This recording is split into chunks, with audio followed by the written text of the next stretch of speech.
After 8 years of transforming my father's struggling manufacturing company into a $50 million industry leader, I heard the words that shattered everything.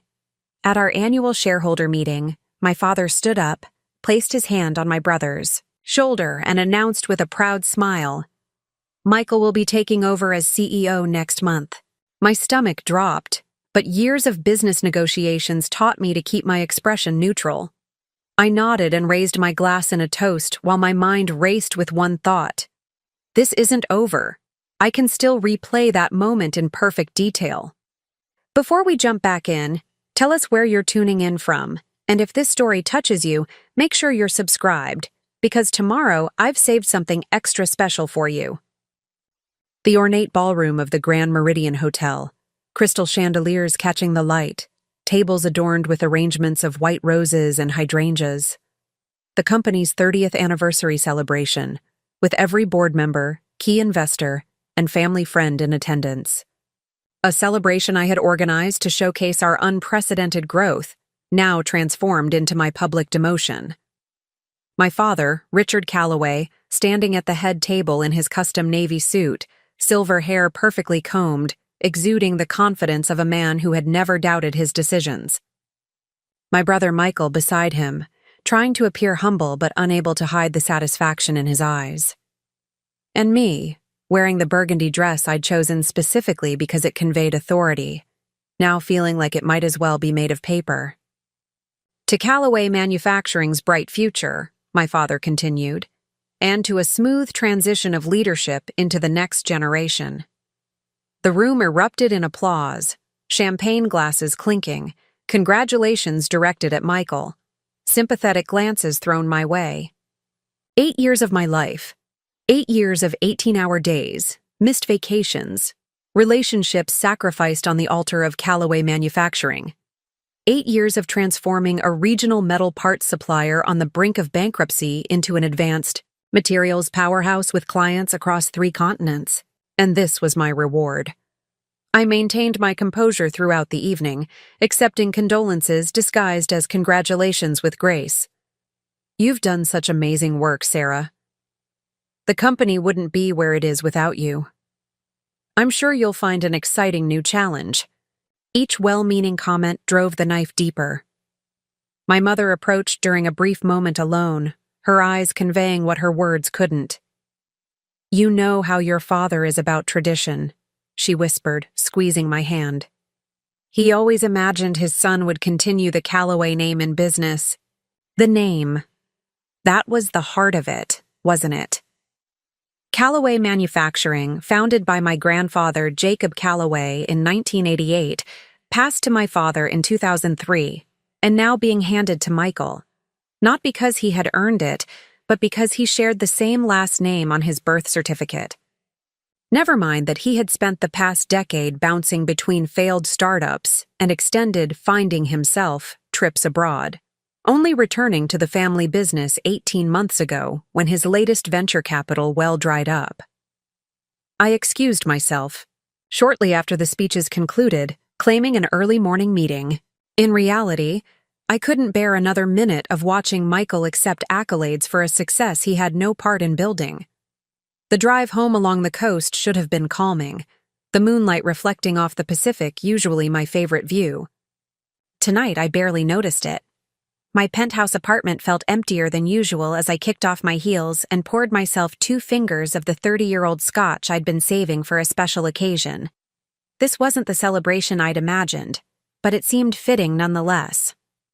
I stood at the floor-to-ceiling windows overlooking the city lights, the same view I'd promised myself when I was working from a cramped office with broken air conditioning during my first year at Calloway. To the next chapter, I whispered to myself, the expensive scotch burning my throat.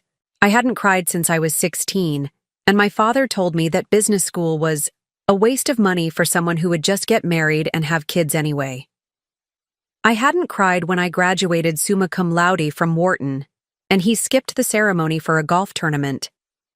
I hadn't cried when I joined the family company despite more lucrative offers, only to be assigned to the failing industrial sales division that everyone had written off. And I wouldn't cry now.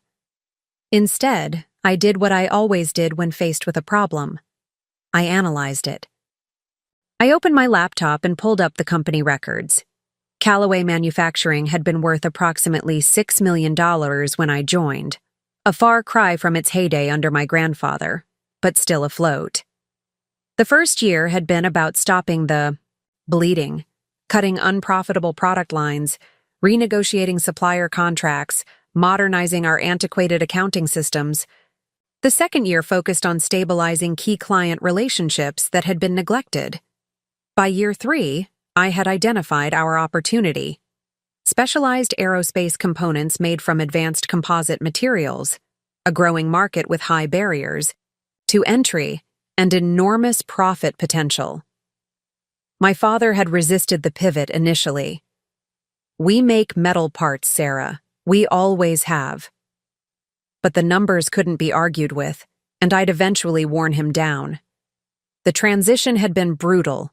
Retooling the factory, retraining workers, securing the necessary certifications. I'd worked 100-hour weeks, sleeping on a cot in my office more nights than I cared to remember. And it had worked. Spectacularly. Our first aerospace contract had led to others. Our proprietary manufacturing process had generated multiple patents. Revenue had increased year over year, reaching $50 million this quarter with projections to hit $75 million by year-end, all of which made tonight's announcement even more baffling. Michael knew nothing about advanced materials. He had never negotiated a contract, designed a production workflow, or managed a team larger than 3 people. Placing him at the helm wasn't just an insult to me. It was an existential threat to the company itself. I scrolled through financial reports, board meeting minutes, ownership structures. My father still held 51% of the company shares, which gave him the authority to appoint the CEO. I owned 22%, gifted gradually as performance bonuses over the years.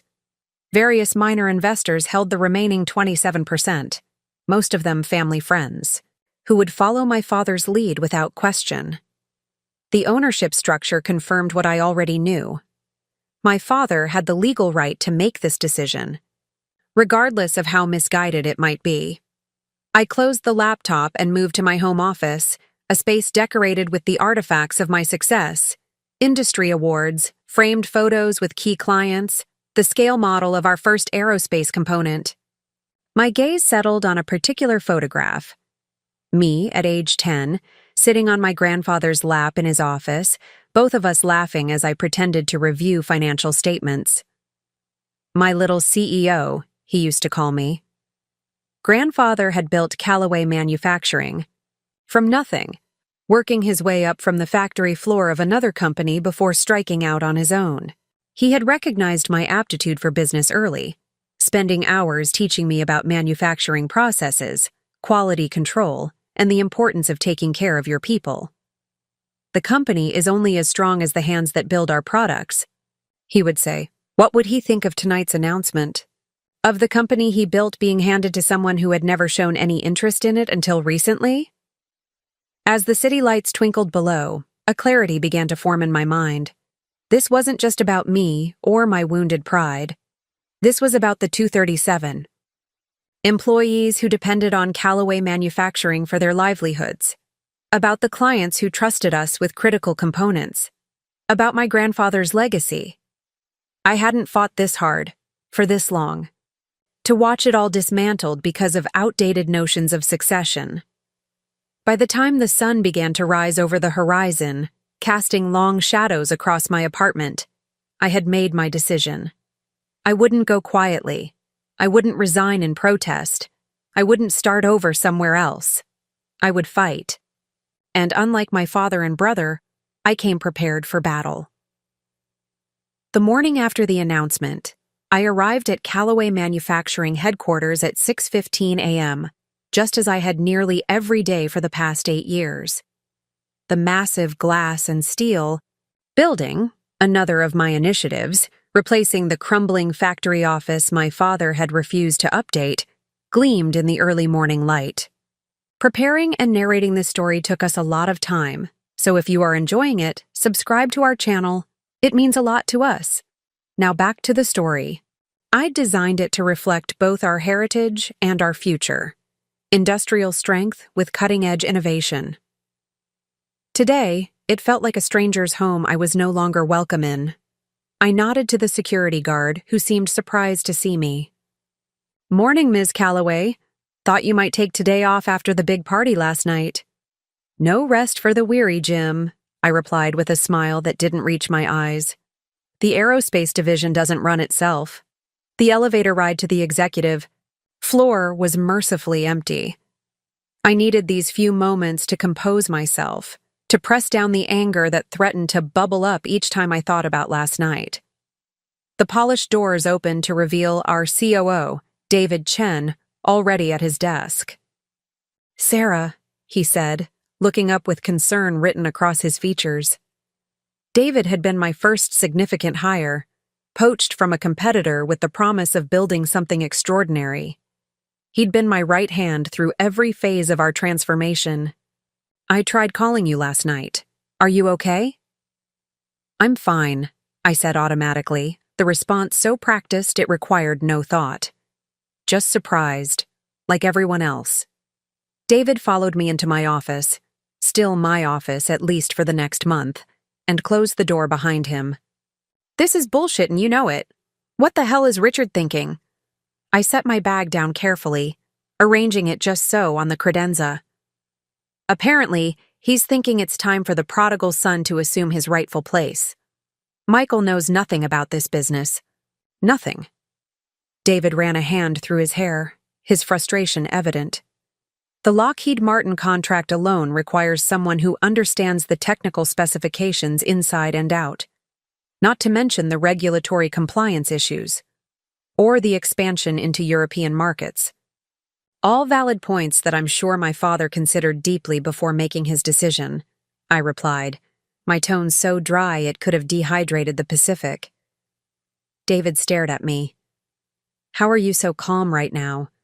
If it were me, what would you have? Me do, David? Scream? Throw things? Resign in a blaze of righteous indignation?" I turned to the window, looking out at the mountains in the distance. None of those options serve my interests, or the company's. "So you're just going to accept this?" The disappointment in his voice stung more than I cared to admit. I turned back to him, letting him see a glimpse of the determination I'd been masking. "I said none of those options serve my interests. I didn't say I was accepting anything." A small smile crossed his face. "There she is. I was worried for a minute. Give me time. I'm working on something." I glanced at my watch. "Don't we have the quarterly operations review at 9? David nodded, recognizing my signal that the personal conversation was over. "I'll have the updated projections ready by then." After he left, I allowed myself one moment, just one, of pure, unadulterated emotion. I closed my eyes and took a deep breath, feeling the rage and hurt and disappointment coursing through me like electricity. Then, like closing a circuit breaker, I shut it down. Compartmentalized. Emotions were a luxury I couldn't afford right now. My phone buzzed with a text from Michael. "Hope there are no hard feelings, sis. Dad says you'll stay on to help with the transition. Lunch today to discuss?" No hard feelings, as if this were a minor disagreement over the last slice of pizza, not the culmination of my life's work being handed to someone who'd shown up yesterday. I didn't respond. Instead, I pulled up the confidential file I'd started compiling at 3 a.m.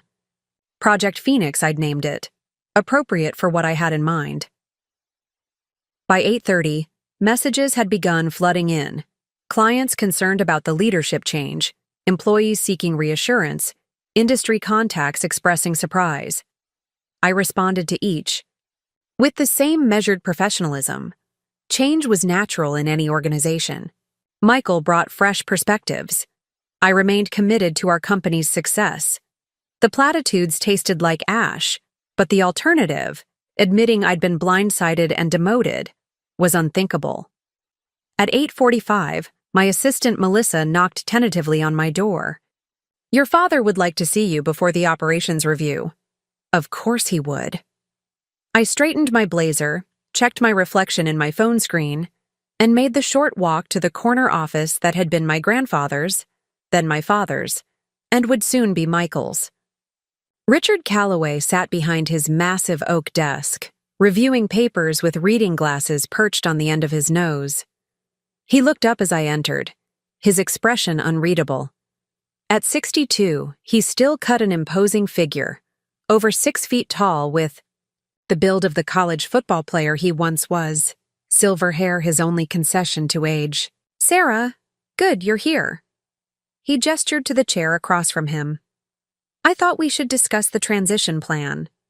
I sat, crossing my legs and folding my hands in my lap. Poised, professional, giving nothing away. "What would you like to discuss?" "Michael will need your help getting up to speed on the aerospace contracts. I've told him you'll stay on through the end of the quarter to ensure continuity." Not a request, a statement. As if my continued employment was a foregone conclusion. As if I had no choice but to facilitate my own replacement. "I see," I said, my voice neutral. "And what role do you envision for me after the transition period?" My father looked momentarily uncomfortable, the first crack in his authoritative facade. "Well, that's something we should discuss. Perhaps a different division? The consumer products initiative you proposed last year might be worth revisiting." The Consumer Products Initiative. A small side project I'd suggested to utilize manufacturing byproducts, with potential annual revenue of perhaps $2 million. A fraction of the aerospace division I'd built. A demotion so severe it might as well come with a paper hat and a name tag. "I appreciate your concern for my career path," I said carefully. "But before we discuss that, I'd like to understand the rationale behind yesterday's announcement. What made this the right time for Michael to step into the CEO role?" My father removed his reading glasses, a sure sign he was preparing to deliver what he considered irrefutable wisdom. "Sarah, Calloway Manufacturing has always been meant to pass from father to son. It's tradition. Your grandfather passed it to me, and now it's Michael's turn, even though I've been running it successfully for nearly a decade." "You've done exceptional work," he conceded, as if granting a great favor. "And that won't be forgotten. But Michael is a Calloway. The company bears his name. It's his birthright. His birthright. As if I, with the same Calloway blood running through my veins, somehow had a weaker claim because I'd been born with different chromosomes. "I understand," I said, rising from my chair. And I did understand. Far better than my father realized. I understood exactly what I was dealing with, and exactly what I needed to do about it. "The operations review starts in 5 minutes. Shall we head to the conference room?" My father nodded, apparently relieved that I was taking the news so well. Poor, predictable Sarah. Always reasonable, always accommodating. Little did he know that beneath my calm exterior, a storm was brewing. One that would soon engulf everything he thought he knew about his company and his children. The operations review began exactly on time, as all meetings at Calloway Manufacturing did since I'd implemented the efficiency protocols 3 years ago. The executive conference room, with its 20-foot ceilings, wall of windows overlooking the production floor, and massive table made from reclaimed factory beams, was my favorite space in the building. I'd designed it to remind everyone that, despite the modern glass exterior, we were still a company with sawdust and steel in our DNA.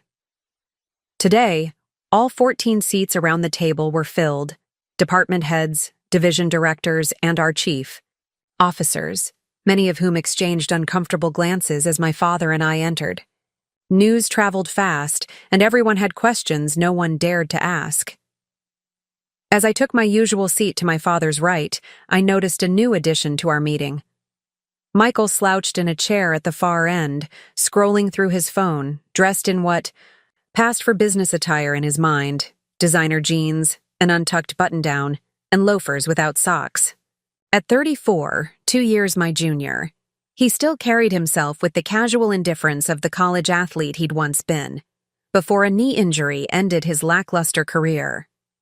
"Before we begin," my father announced, "I want to formally welcome Michael to the executive team. As I announced last night, he'll be taking over as CEO next month and will be shadowing Sarah through the transition period." Murmurs of half-hearted congratulations filled the room. Michael raised a hand in acknowledgement, his eyes never leaving his phone.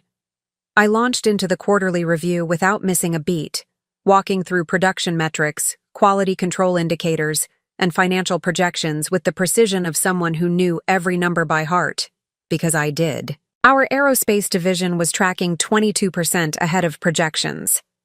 Our new carbon fiber manufacturing process had reduced production time by 31%. Employee retention was at an all-time high of 94%. And looking ahead to Q3, I continued, bringing up a slide showing our pipeline. We have the final certification review for the Lockheed components next week, which should clear the way for the contract expansion we've been discussing. "What's the bottom line here?" Michael interrupted, speaking for the first time. "These numbers are impressive and all, but what's our profit margin?" I paused, surprised not by the question but by Michael's apparent interest. "Our overall margin is 28%, up from 23% this time last year. The aerospace division specifically is running at 34%. Michael nodded, making a note on his phone. "And what's industry standard?" "For advanced materials manufacturing, 18 to 22% is considered." "Excellent," David answered, shooting me a look. "We're significantly outperforming the sector." Good, Michael said, as if he'd just confirmed something he already knew, rather than learning it for the first time. The meeting continued with updates from each department. Throughout, I noticed a subtle shift in dynamics I hadn't anticipated. People were addressing their comments to Michael, seeking his reaction, explaining terms they wouldn't normally define. They were already adapting to the new power structure, positioning themselves favorably with the incoming CEO. Human nature, I supposed. Self-preservation. I couldn't blame them. As the meeting concluded, my father stood. "Excellent work, everyone. Sarah, can you walk Michael through the Lockheed certification process this afternoon? He should understand the details before next week's review." "Of course," I replied, gathering my materials. "Michael, shall we say 2 p.m. in my office?" Michael finally looked up from his phone. "Actually, I was thinking we could discuss it over lunch. The new place downtown, Elevation? I've got us a table at noon."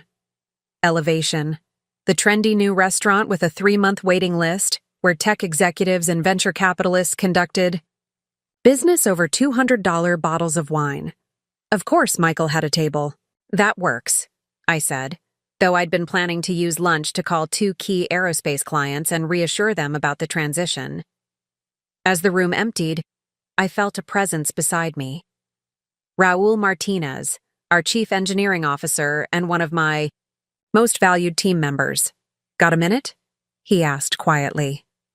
I nodded, and we stepped into a small meeting room adjacent to the conference area. "Is this really happening?" Raul asked once the door closed. "Michael as CEO? The guy who needed 3 explanations of what tensile strength means?" I appreciated Raul's candor. In an industry dominated by careful corporate speak, his bluntness was refreshing. "It's happening. You built this company, Sarah. Everyone knows it. The aerospace division was your vision when the rest of us, including your father, thought it was too risky." Raul leaned against the wall, arms crossed. "I've worked at 6 manufacturing companies in my career. I've never seen a leadership change this illogical. Nepotism rarely follows logic," I said, allowing a hint of bitterness to creep into my voice. "What are you going to do?" It was the same question David had asked earlier, but coming from Raul, who had family connections throughout the aerospace industry, it carried different implications. "Right now, I'm going to ensure a smooth transition," I replied.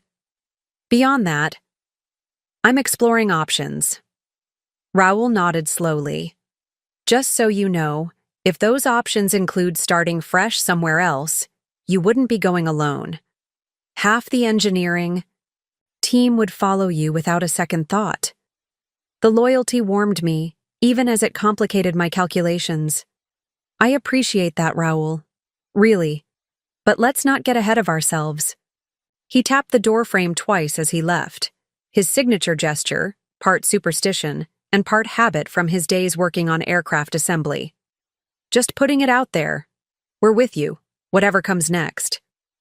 Alone in the meeting room, I allowed myself a moment to absorb the landscape. The company my grandfather had founded in a rented warehouse with 6 employees now occupied a 12-acre campus with state-of-the-art facilities. We employed over 200 people, many of whom had been with us for decades.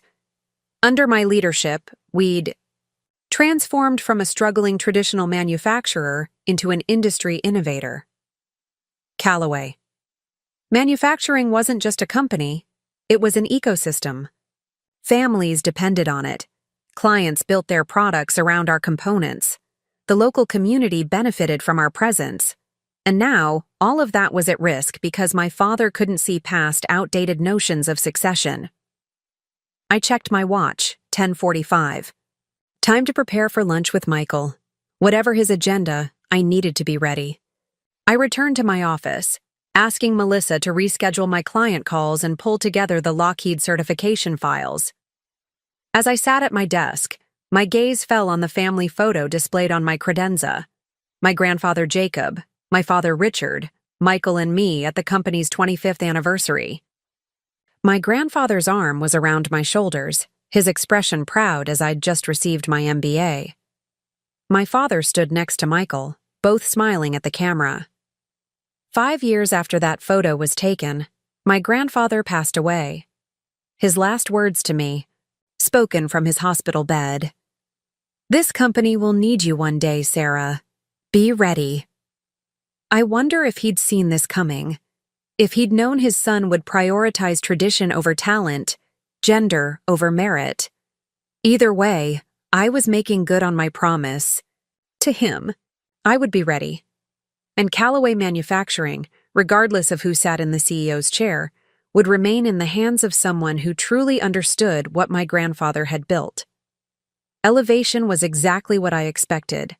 Minimalist decor, panoramic, city views and tables spaced far enough apart to ensure discreet conversations about mergers and funding rounds. As the maitre d' led me to a corner table, I spotted Michael already seated, 2 glasses of wine poured. "Hope you don't mind," he said, gesturing to the open bottle. "They have a fantastic Barolo I thought you'd appreciate." I slid into the seat, across from him. "It's a bit early for wine, don't you think?" Michael grinned, the same charming smile that had gotten him out of trouble since childhood. "Ah, come on, Sarah. We're celebrating." "Are we?" I picked up the menu instead of the wine. Glass. "I thought we were discussing the Lockheed certification process. We can do both." He leaned back, studying me. "You know, you always were the serious one. Even when we were kids." I didn't respond to the bait. Michael and I had played this game our entire lives. He, the carefree charmer, me, the responsible one. It had defined our childhood roles just as surely as our genders had now defined our professional fates. The waiter appeared, and Michael ordered for both of us without consulting me, another power move I chose to ignore. When we were alone again, I placed a folder on the table. "The Lockheed certification involves 3 phases," I began, but Michael held up a hand. "Before we get into the weeds, can we just talk? Sister to brother?" I paused, then closed the folder. "All right." Michael took a deep breath. "I know yesterday's announcement came as a shock. Dad should have handled it differently." "You think?" The words escaped before I could filter them. "I get why you're upset. You've done amazing things with the company. No one's denying that. And yet, here we are." Michael leaned forward. "Look, Sarah, you know how Dad is. The Callaway name, the Callaway legacy, it's everything to him. He was always going to choose me eventually." The candid admission stunned me. Not the content. I'd known this truth my entire life. But the fact that Michael would acknowledge it so openly. So why now? I asked. Why not 5 years ago? Or 5 years from now? Michael swirled his wine contemplatively. Honestly, I think he's worried about you. Worried about me, I repeated flatly. You're 36, Sarah. No partner, no kids, no life outside the office. When was the last time you took a vacation, or went on a date? He held up his hands defensively at my expression. I'm not judging. I'm telling you what Dad thinks. He believes he's doing you a favor. The absurdity almost made me laugh. Almost. By taking away the company I rebuilt? By forcing you to have a life? Michael's expression turned unexpectedly earnest. He sees how much you've sacrificed. He talks about it all the time. How you work harder than anyone. How you never stop. He's afraid you'll burn out with nothing to show for it but a balance sheet. Our food arrived, giving me a moment to process this revelation. Not that it changed anything, but it offered a window into my father's twisted reasoning. In his mind, he wasn't punishing me. He was saving me from myself. So his solution is to hand the company to you, I said finally. Someone who, until 18 months ago, had zero interest in manufacturing. Michael had the grace to look slightly embarrassed. I know my track record isn't great, but people change, Sarah. After Quantum Leap collapsed, I did some serious soul-searching. Quantum Leap, Michael's latest failed venture, a cryptocurrency trading platform that had burned through $4 million in investor capital before spectacularly imploding. I'd reviewed the business plan when he'd first pitched it to our father. It had been fundamentally flawed from conception. And this soul-searching led you back to Callaway Manufacturing, I said skeptically. It led me to realize I've been running from my responsibilities, Michael replied. From who I really am, a Callaway. The conversation paused as Michael's phone buzzed. He checked it, typed a quick response, then returned his attention to me. Sorry, Dad checking in. Of course. My father, who had never once texted me during a business lunch, was monitoring this meeting. I shouldn't have been surprised. Michael, I said, deciding to take a different approach. Let me ask you something. What do you know about the aerospace division? He shrugged. It's our most profitable segment. High-tech materials, mostly for defense contracts. And the Lockheed certification we're supposed to be discussing. Some quality control process, right? Making sure our components meet their standards? I nodded slowly. That's a very basic summary.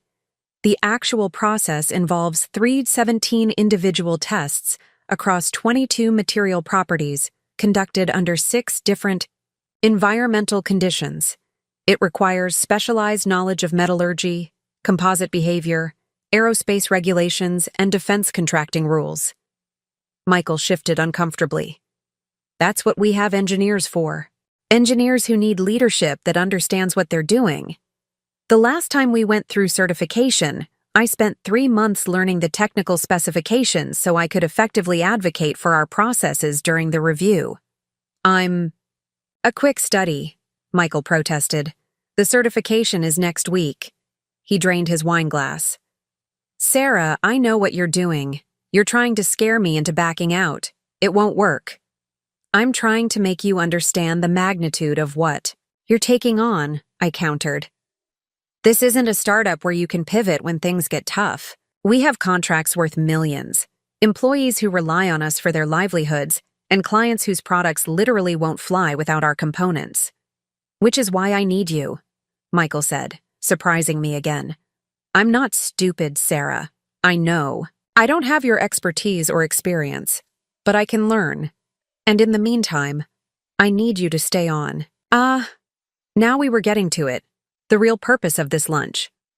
In what capacity? I asked carefully. Dad mentioned the Consumer Products Initiative, but I have something else in mind. Michael leaned forward eagerly. I want you as my COO. I stared at him. You want me to report to you? Think about it. You handle the operational details you excel at, and I focus on the big picture. the strategic vision, the future of Callaway. I almost laughed out loud. The strategic vision had been mine all along. The pivot to aerospace, the advanced materials research, the international expansion, all my initiatives, executed despite my father's initial resistance. "And David?" I asked, thinking of our current COO. Michael waved a hand dismissively. "We'll find another role for him. Something in finance, maybe." Just like that. Reshuffling executives like playing cards with no regard for expertise or institutional knowledge. It was exactly the kind of facile decision-making I'd expected. I needed to end this lunch before I said something I couldn't take back. "I'll consider it," I lied, closing the folder I'd brought. "But right now, I should get back to the office. I have a call with the Lockheed team at 2. Michael signaled for the check. "I meant what I said, Sarah. I want us to work together. To keep Callaway Manufacturing in the family where it belongs." As he signed the credit card slip, company expense account naturally, I studied my brother. Despite everything, I didn't hate him. Michael had always been exactly what our father raised him to be: entitled, overly confident, and convinced of his own importance despite evidence to the contrary.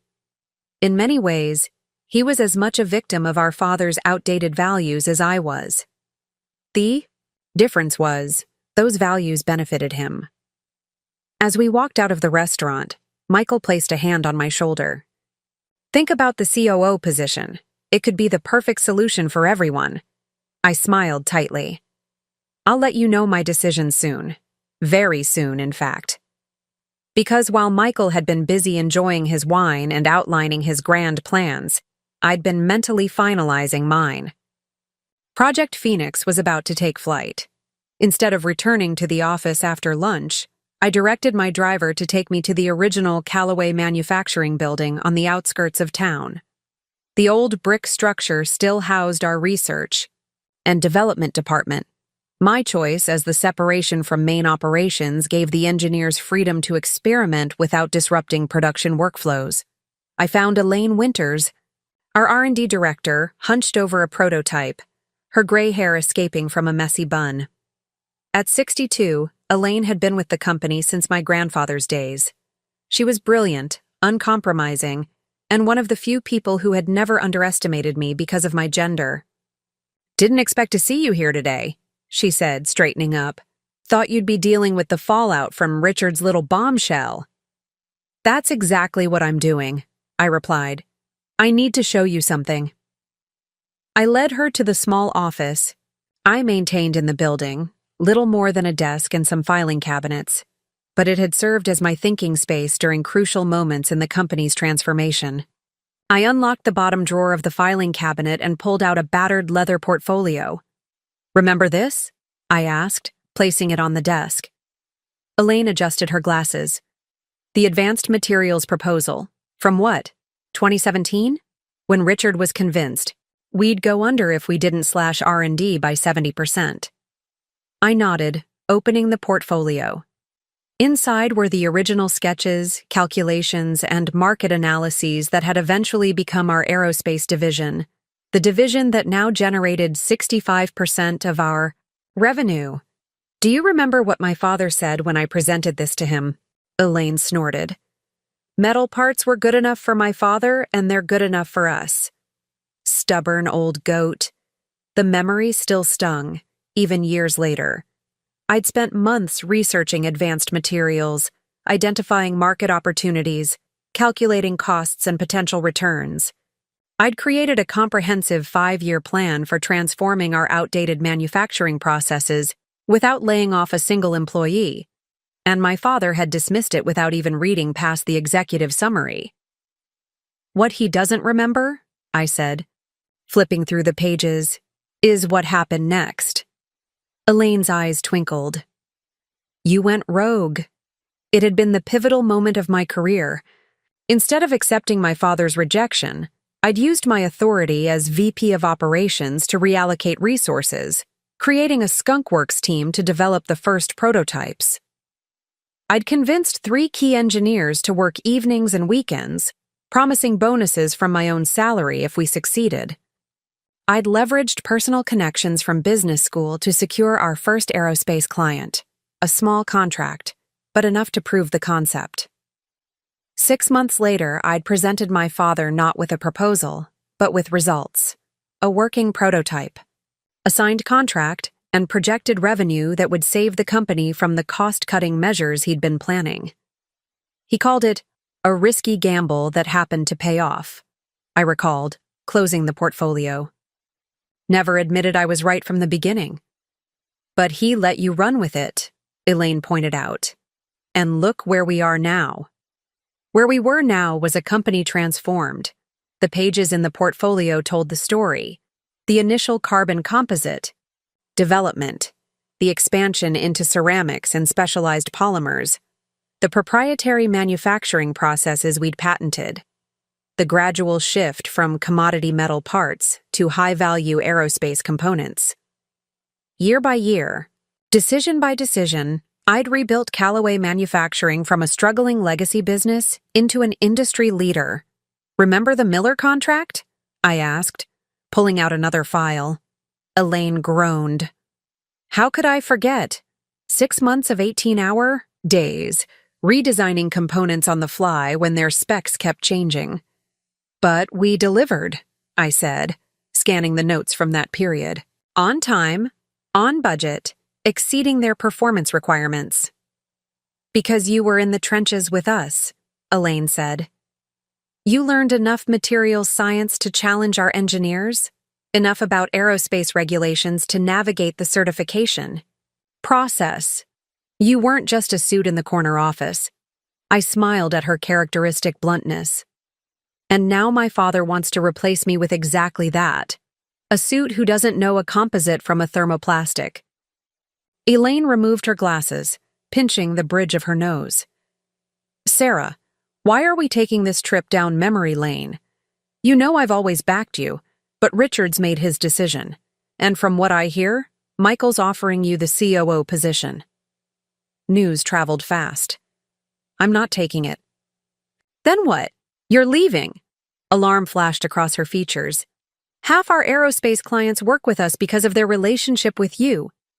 I'm not leaving either, I said, pulling out a final document from the portfolio, a yellowish paper, with my grandfather's handwriting. Do you know what this is? Elaine squinted at it. Looks like the original company charter. Not just the charter. The ownership structure when my grandfather incorporated Callaway Manufacturing. I pointed to a specific paragraph. Read this section. Elaine took the paper, reading carefully. Upon the founder's retirement or death, controlling interest shall be divided equally among all direct descendants who have worked in the business for a minimum of 5 years, regardless of gender or birth order. She looked up, eyes wide. Your grandfather specifically included regardless of gender? In 1988? My grandmother helped start the company, I explained. She didn't get official recognition because of the times, but my grandfather never forgot her contribution. He made sure the charter protected any granddaughters as well as grandsons. Does Richard know about this? I shook my head. The charter was updated when my father took over. He created the current ownership structure, with him holding 51%. But he never formally dissolved the original corporation. It still exists as a holding company that owns a significant portion of today's Callaway Manufacturing. And you're a direct descendant who's worked here more than 5 years, Elaine said, beginning to understand. So, according to the original charter, I'm entitled to an equal share of the founding corporation's holdings, I confirmed. I've had the attorneys reviewing it for the past month. They've confirmed it's legally binding. A month? Elaine's eyebrows shot up.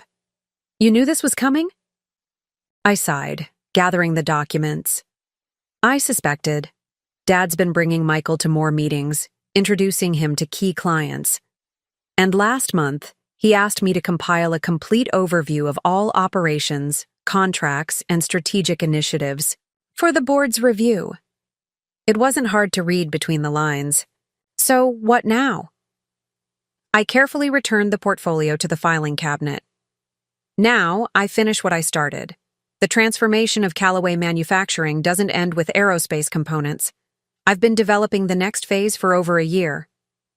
The integrated systems approach? Elaine guessed. We'd discussed it conceptually, moving beyond providing components to designing entire subsystems for our aerospace clients, a shift that would potentially double our value proposition. That's part of it. I stood, feeling more centered than I had since yesterday's announcement. I'd like you in the executive meeting tomorrow at 9 a.m. Bring the prototype for the thermal management system. Elaine nodded, though confusion still clouded her features. Sarah, you're not telling me everything. No, I agreed, heading for the door. I'm not. But by this time tomorrow, everyone will understand exactly what I've been building all these years, and why no one's going to take it from me. As I walked through the old factory floor, now filled with cutting-edge equipment and engineers developing the next generation of materials, I felt a sense of clarity I hadn't experienced since that long-ago moment when I'd decided to go against my father's wishes and pursue the aerospace opportunity. Once again, I was at a crossroads. Once again, I was choosing the path that honored not just the Callaway name, but what that name truly stood for: innovation, excellence, and the courage to evolve. My grandfather had built this company from nothing.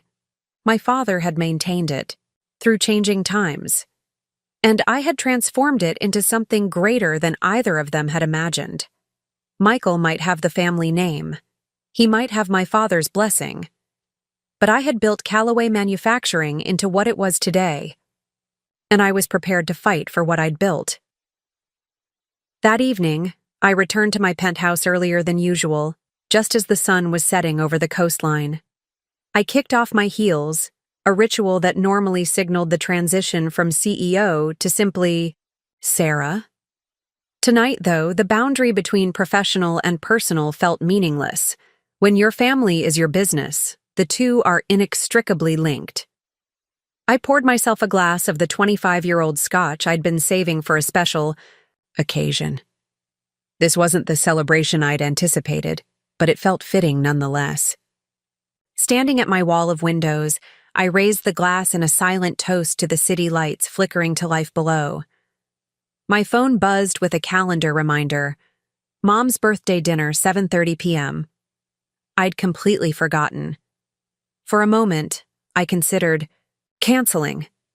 The thought of sitting across from my father and brother, making polite conversation while pretending yesterday hadn't happened, made my stomach turn. But disappointing my mother on her birthday wasn't an option. She'd been caught in the crossfire of Callaway family dynamics her entire married life. She didn't deserve to have her celebration tainted by our power struggles. I changed into a simple black dress, reapplied my makeup, and headed back out, instructing my driver to stop for flowers on the way. My parents' home, the house I'd grown up in, was a Tudor-style mansion in the city's most exclusive neighborhood. The house my father had purchased when Callaway Manufacturing had its first $1 million year, determined to showcase his success to the world. As I walked up the familiar stone path, carrying a bouquet of my mother's favorite lilies, I mentally prepared myself. Tonight wasn't about business or succession or my father's betrayal. Tonight was about my mother, Eleanor Callaway, who had somehow maintained her grace and kindness despite decades of navigating the challenging personalities of Callaway men. Michael's BMW was already in the driveway, of course. He was never late for family occasions, one of the few responsibilities he took seriously. I rang the doorbell, and my mother opened it herself, despite the housekeeper hovering nearby. Sarah! She embraced me, the scent of her signature perfume, bringing a rush of childhood memories. At 60, Eleanor Callaway remained striking, tall and slender with silver-streaked dark hair cut into a stylish bob. I wasn't sure you'd come. I wouldn't miss your birthday, I said, handing her the flowers. Happy birthday, Mom.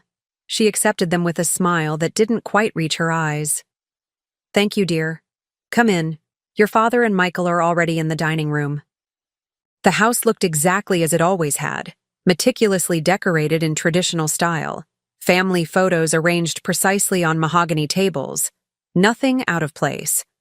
My mother had always treated the house like a stage set, ready for unexpected visitors who might judge our family's success by our surroundings. "There she is," my father called as I entered the dining room, his tone jarringly normal, as if yesterday's announcement had never happened. He stood at the head of the table, carving knife in hand, preparing to serve the roast that was our family's traditional celebration meal. Just in time, Michael sat at his right, scrolling through his phone. He glanced up, offering a brief smile. "Hey, sis." "Richard, no phones at dinner," my mother chided gently, placing the lilies in a vase the housekeeper had prepared. "Sarah, sit here next to me." I took my assigned seat, accepting the glass of wine my father poured. "To Eleanor," he said, raising his glass. "Happy birthday to the woman who's kept us all sane for 40 years. We clinked glasses, the picture of a happy, functional family. Anyone observing would never guess the currents running beneath the surface. Dinner proceeded with carefully neutral conversation. My mother's charity work, a neighbor's renovation project, an upcoming exhibit at the art museum. It wasn't until dessert, my mother's favorite chocolate torte, that Michael broke the unspoken pact to avoid business talk. "So, Sarah," he said, setting down his fork, "have you thought any more about my offer?" My mother looked between us, confusion evident. "Offer?" "I've asked Sarah to stay on as COO," Michael explained, "working directly with me through the transition and beyond." "Oh," my mother brightened. "That sounds like a wonderful solution. Don't you think so, Sarah?" Before I could respond, my father interjected. "It's a generous offer. Most incoming CEOs would clean house entirely." The implication that Michael was doing me a favor by allowing me to keep any role at all hung in the air. I took a slow sip of wine, buying time to control my response. "I'm still considering my options," I said finally. "What options?" My father's voice sharpened. "This is the family company, Sarah. Where else would you go?" It was the opening I'd been waiting for, but I hesitated. Did I really want to have this conversation now during my mother's birthday dinner? My mother reached over, placing her hand on mine. "Perhaps this isn't the best time to discuss business matters." "No, it's all right," I said, squeezing her hand, reassuringly before letting go. "Dad's right. Callaway Manufacturing is the family company, which is exactly why I'm struggling with his decision." My father set down his wine glass with deliberate care. "The decision is made, Sarah." "Based on what criteria?" I asked, keeping my tone even. "Michael has been with the company for 18 months. I've dedicated 8 years to rebuilding it, from near bankruptcy to industry leadership." "Sarah," Michael began, but I cut him off. "No, let's be honest for once. This isn't about qualifications or results or what's best for the company. This is about gender. If I were your son instead of your daughter, we wouldn't be having this conversation." My father's face flushed. "That's not fair. Isn't it? You've never given me a single reason why Michael is better qualified to lead Callaway Manufacturing." "Because there isn't one." "It's not about qualifications," my father said, his voice rising. "It's about legacy, about tradition." "Outdated tradition," I countered. "Grandfather wouldn't have made this choice." My father scoffed. "You can't possibly know what my father would have done." "Actually, I do." I reached for my purse, withdrawing a folded copy of the original company charter I'd shown Elaine earlier. "Did you know Grandfather specifically included language ensuring equal treatment of all descendants, regardless of gender?" My father stared at the document I slid across the table, recognition dawning in his eyes. "Where did you get this?" "It was in his old files at the R&D building. The original charter makes it clear that he intended for all qualified descendants to have an equal opportunity to lead." My mother intervened, her voice gentle but firm. "Please, Can we not do this tonight? It's my birthday. The reminder triggered an immediate wave of guilt. I folded the document, returning it to my purse. You're right, Mom, I'm sorry. An uncomfortable silence descended on the table, broken only when the housekeeper entered to clear the dessert plates. My mother, ever the gracious hostess, suggested we move to the living room for coffee. As we stood, my father pulled me aside, his voice low. We'll discuss this tomorrow in my office. 8 a.m. I nodded, then moved to help my mother carry coffee cups. As I arranged them on the living room's silver tray, she touched my arm. You've sacrificed so much for the company, Sarah, she said quietly. Your father doesn't see it, but I do. The missed holidays, the relationships that never had a chance to develop, the personal milestones delayed or forgotten. I swallowed. Hard. My mother rarely acknowledged the gender dynamics that had shaped our family. I was proud of my work, I said simply. I know, and you should be. She adjusted a cup with precision. But sometimes I wonder if your grandfather would have wanted his company to cost you everything else. Her words struck deeper than she could know. Had I sacrificed too much? The question had haunted my quiet moments for years. The engagement. Broken because I consistently prioritized work emergencies, the friendships that faded when I canceled plans once too often. The perpetually postponed dreams of travel, hobbies, perhaps even children someday. But those had been my choices, made with clear eyes and full awareness of the consequences. I had wanted to prove myself, to build something meaningful, to earn my place through merit rather than birth, and I had succeeded. Callaway Manufacturing stood as testament to those sacrifices. The question now was whether I was willing to sacrifice the company itself, to walk away rather than fight for what I'd built. As I carried the coffee tray into the living room, where Michael was showing our father something on his phone and both were laughing, I knew my answer. Some sacrifices were necessary. Some were not, and I would no longer sacrifice my future for traditions that had never valued me to begin with. I arrived at Callaway Manufacturing headquarters at 6:30 a.m. the next morning, well before my scheduled meeting with my father. The building was quiet, with only the security staff and a few early rising engineers present. I needed this time to prepare, to review documents, and most importantly, to center myself for what promised to be a pivotal confrontation. As I settled at my desk, a notification pinged on my computer. An email from Preston Holdings, one of our largest aerospace clients, marked urgent. I opened it immediately, my heart sinking as I read, Ms. Callaway. It has come to our attention that Callaway Manufacturing is undergoing a leadership transition.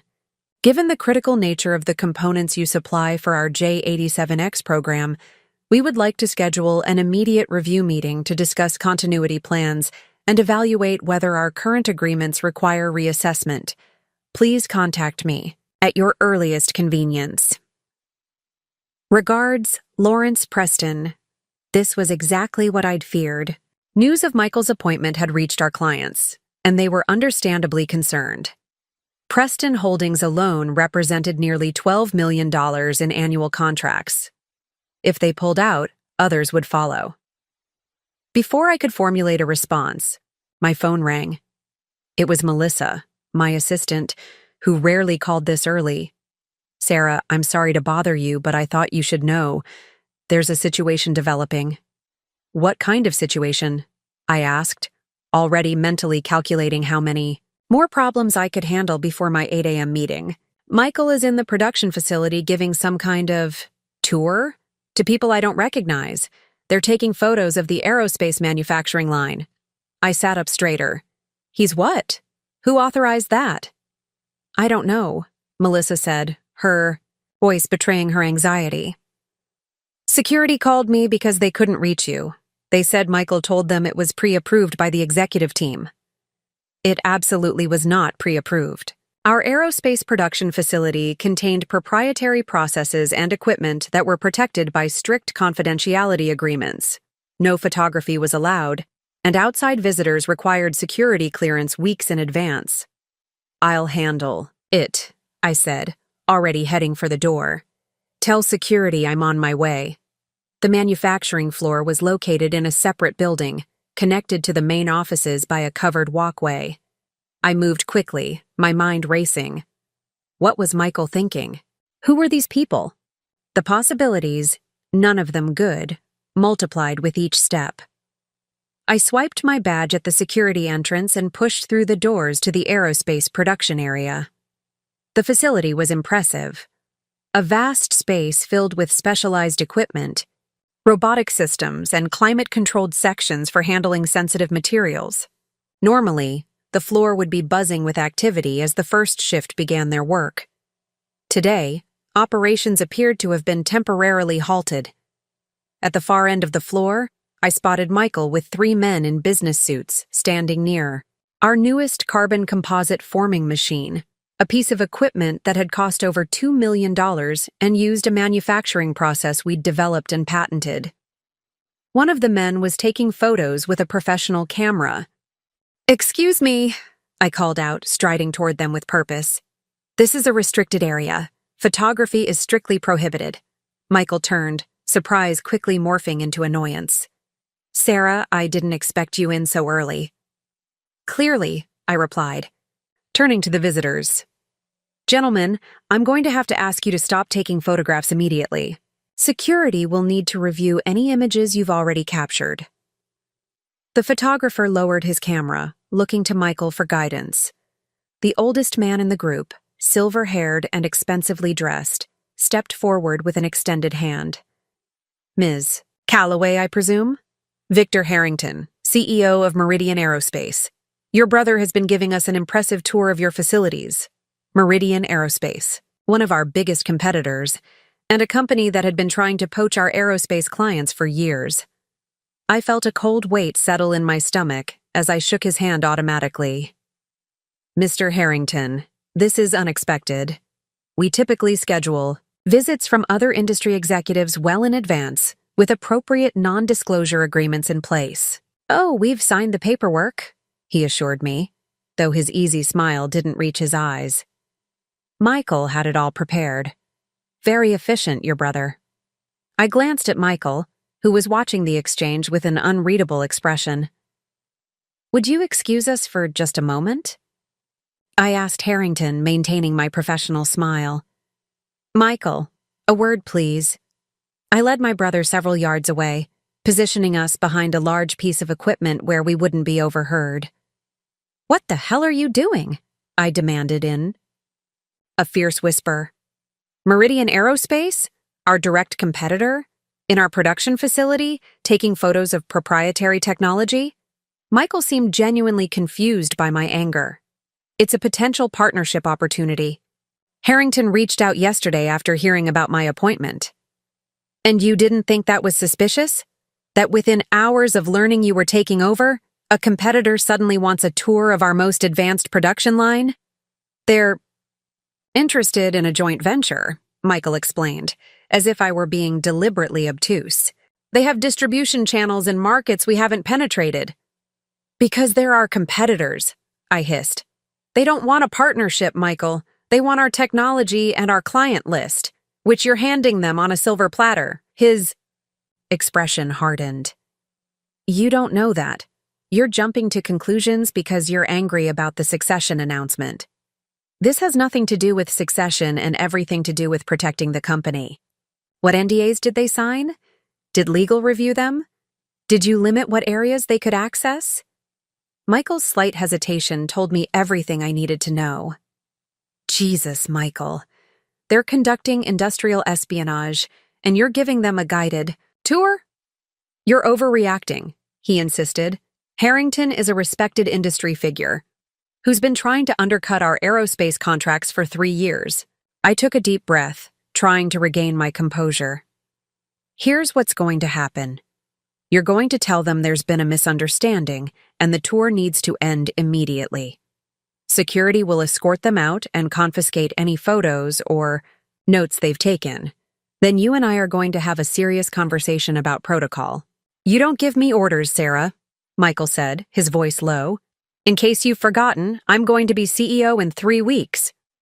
And in case you've forgotten, you're currently not the CEO. I am. And I'm telling you this tour ends now, before you compromise our intellectual property and violate about a dozen confidentiality agreements with our actual clients. We stared at each other, neither willing to back down. Finally, Michael shook his head. Fine, have it your way. But you're making a mistake. Harrington could have been a valuable contact.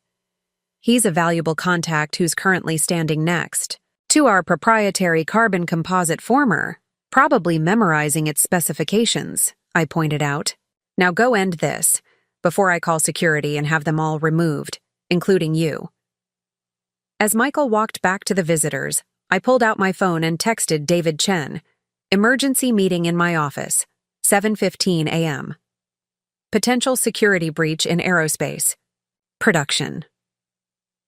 I watched as Michael spoke to Harrington, whose affable expression gradually morphed into something cooler and more calculating. The photographer handed over his camera to a security officer who had materialized at my silent signal. This wasn't just an innocent mistake. It was a catastrophic lapse in judgment that could have cost us millions in intellectual property. And it was just the beginning of the complications Michael's appointment would create. By the time I returned to the main building, the email from Preston Holdings had been joined by 2 more from different clients, all expressing similar concerns about the leadership transition. The situation was escalating faster than I'd anticipated. My carefully constructed plans for a measured response to my father's decision were being overtaken by immediate threats to the company's stability. As I entered my office, where David was already waiting, I knew one thing with absolute certainty. I couldn't wait any longer to implement Project Phoenix. The future of Callaway Manufacturing, and everything I'd built, depended on it. He did what? David's face registered disbelief as I recounted the scene on the manufacturing floor. Gave Meridian Aerospace a personal tour of our proprietary production line, I repeated, pacing my office. Complete with photography. David ran a hand through his hair. I don't even have words. Did they see the new thermal management prototype? I don't think so. It's still in the secure development area. But they saw enough. I checked my watch. 7:25 a.m. We need damage control immediately. Call legal and have them prepare cease and desist letters regarding any information obtained during the visit. Contact our primary aerospace clients. Assure them our security protocols remain in place despite this incident. David nodded, making notes. What about your father? Does he know? Not yet. I'm meeting him at 8. I stopped pacing, turning to face David directly. It's time for Plan B. His eyebrows shot up. Already? I thought we were holding that as a last resort. This is a last resort, I said, pulling a USB drive from my desk drawer. Michael's little tour just demonstrated he's not just unqualified. He's actively dangerous to the company's future. We can't wait 3 weeks for the official transition. The emergency response plan we'd created had included several contingencies, from my accepting the COO position under protest to my potential departure from the company. Plan B was the most aggressive option, one I'd hoped to avoid. Are you sure? David asked, his expression serious. Once you do this, there's no going back. Your relationship with your father, with Michael. This isn't about family relationships anymore, I said firmly. It's about protecting Callaway Manufacturing, the company, the employees, the clients who depend on us. Michael just invited our biggest competitor to examine proprietary technology that took us years and millions to develop. David nodded slowly. What do you need from me? Have the board packet ready for immediate distribution, and tell Elaine to bring the thermal management prototype to the executive conference room at 9 instead of my office. As David left to execute these tasks, I sat at my desk and opened the original company charter again. My grandfather's vision had been progressive for his time: equal opportunity regardless of gender, shared governance among qualified family members, protection for the company's long-term interests over individual control. My father had systematically dismantled those principles, restructuring the company to consolidate his own power. And now he was prepared to sacrifice everything we'd built on the altar of outdated patriarchal tradition.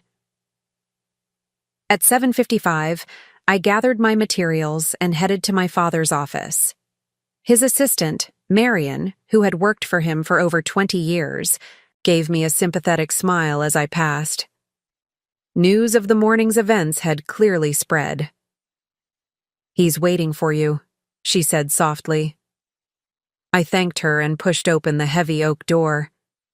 My father sat behind his massive desk, reading glasses perched on his nose as he reviewed some document. Michael sat in one of the visitor chairs, his posture defensive. So this was to be 2 against 1. I shouldn't have been surprised. "Sarah," my father said, removing his glasses, "I understand there was some confusion this morning regarding visitors to the production facility." Confusion. What a convenient euphemism for a massive security breach.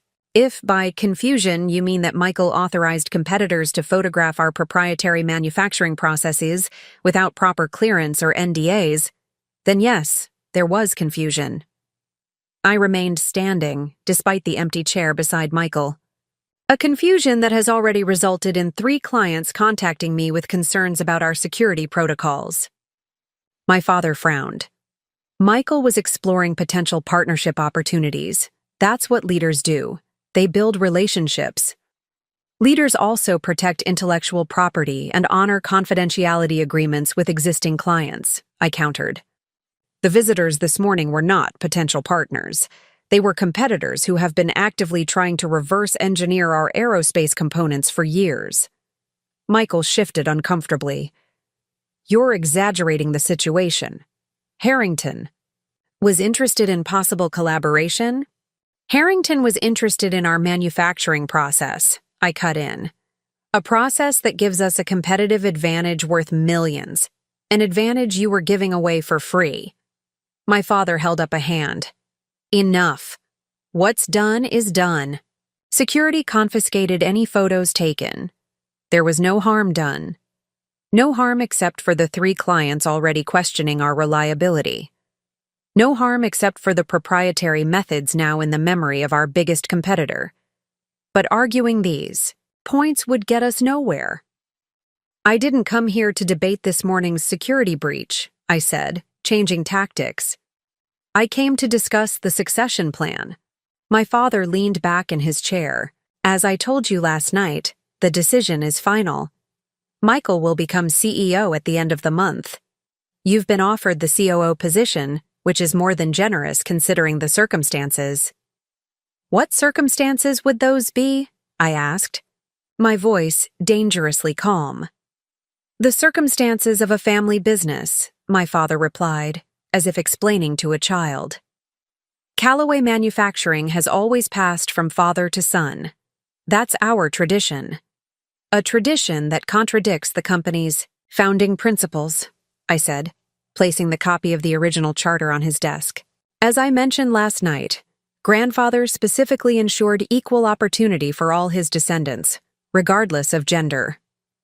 My father barely glanced at the document.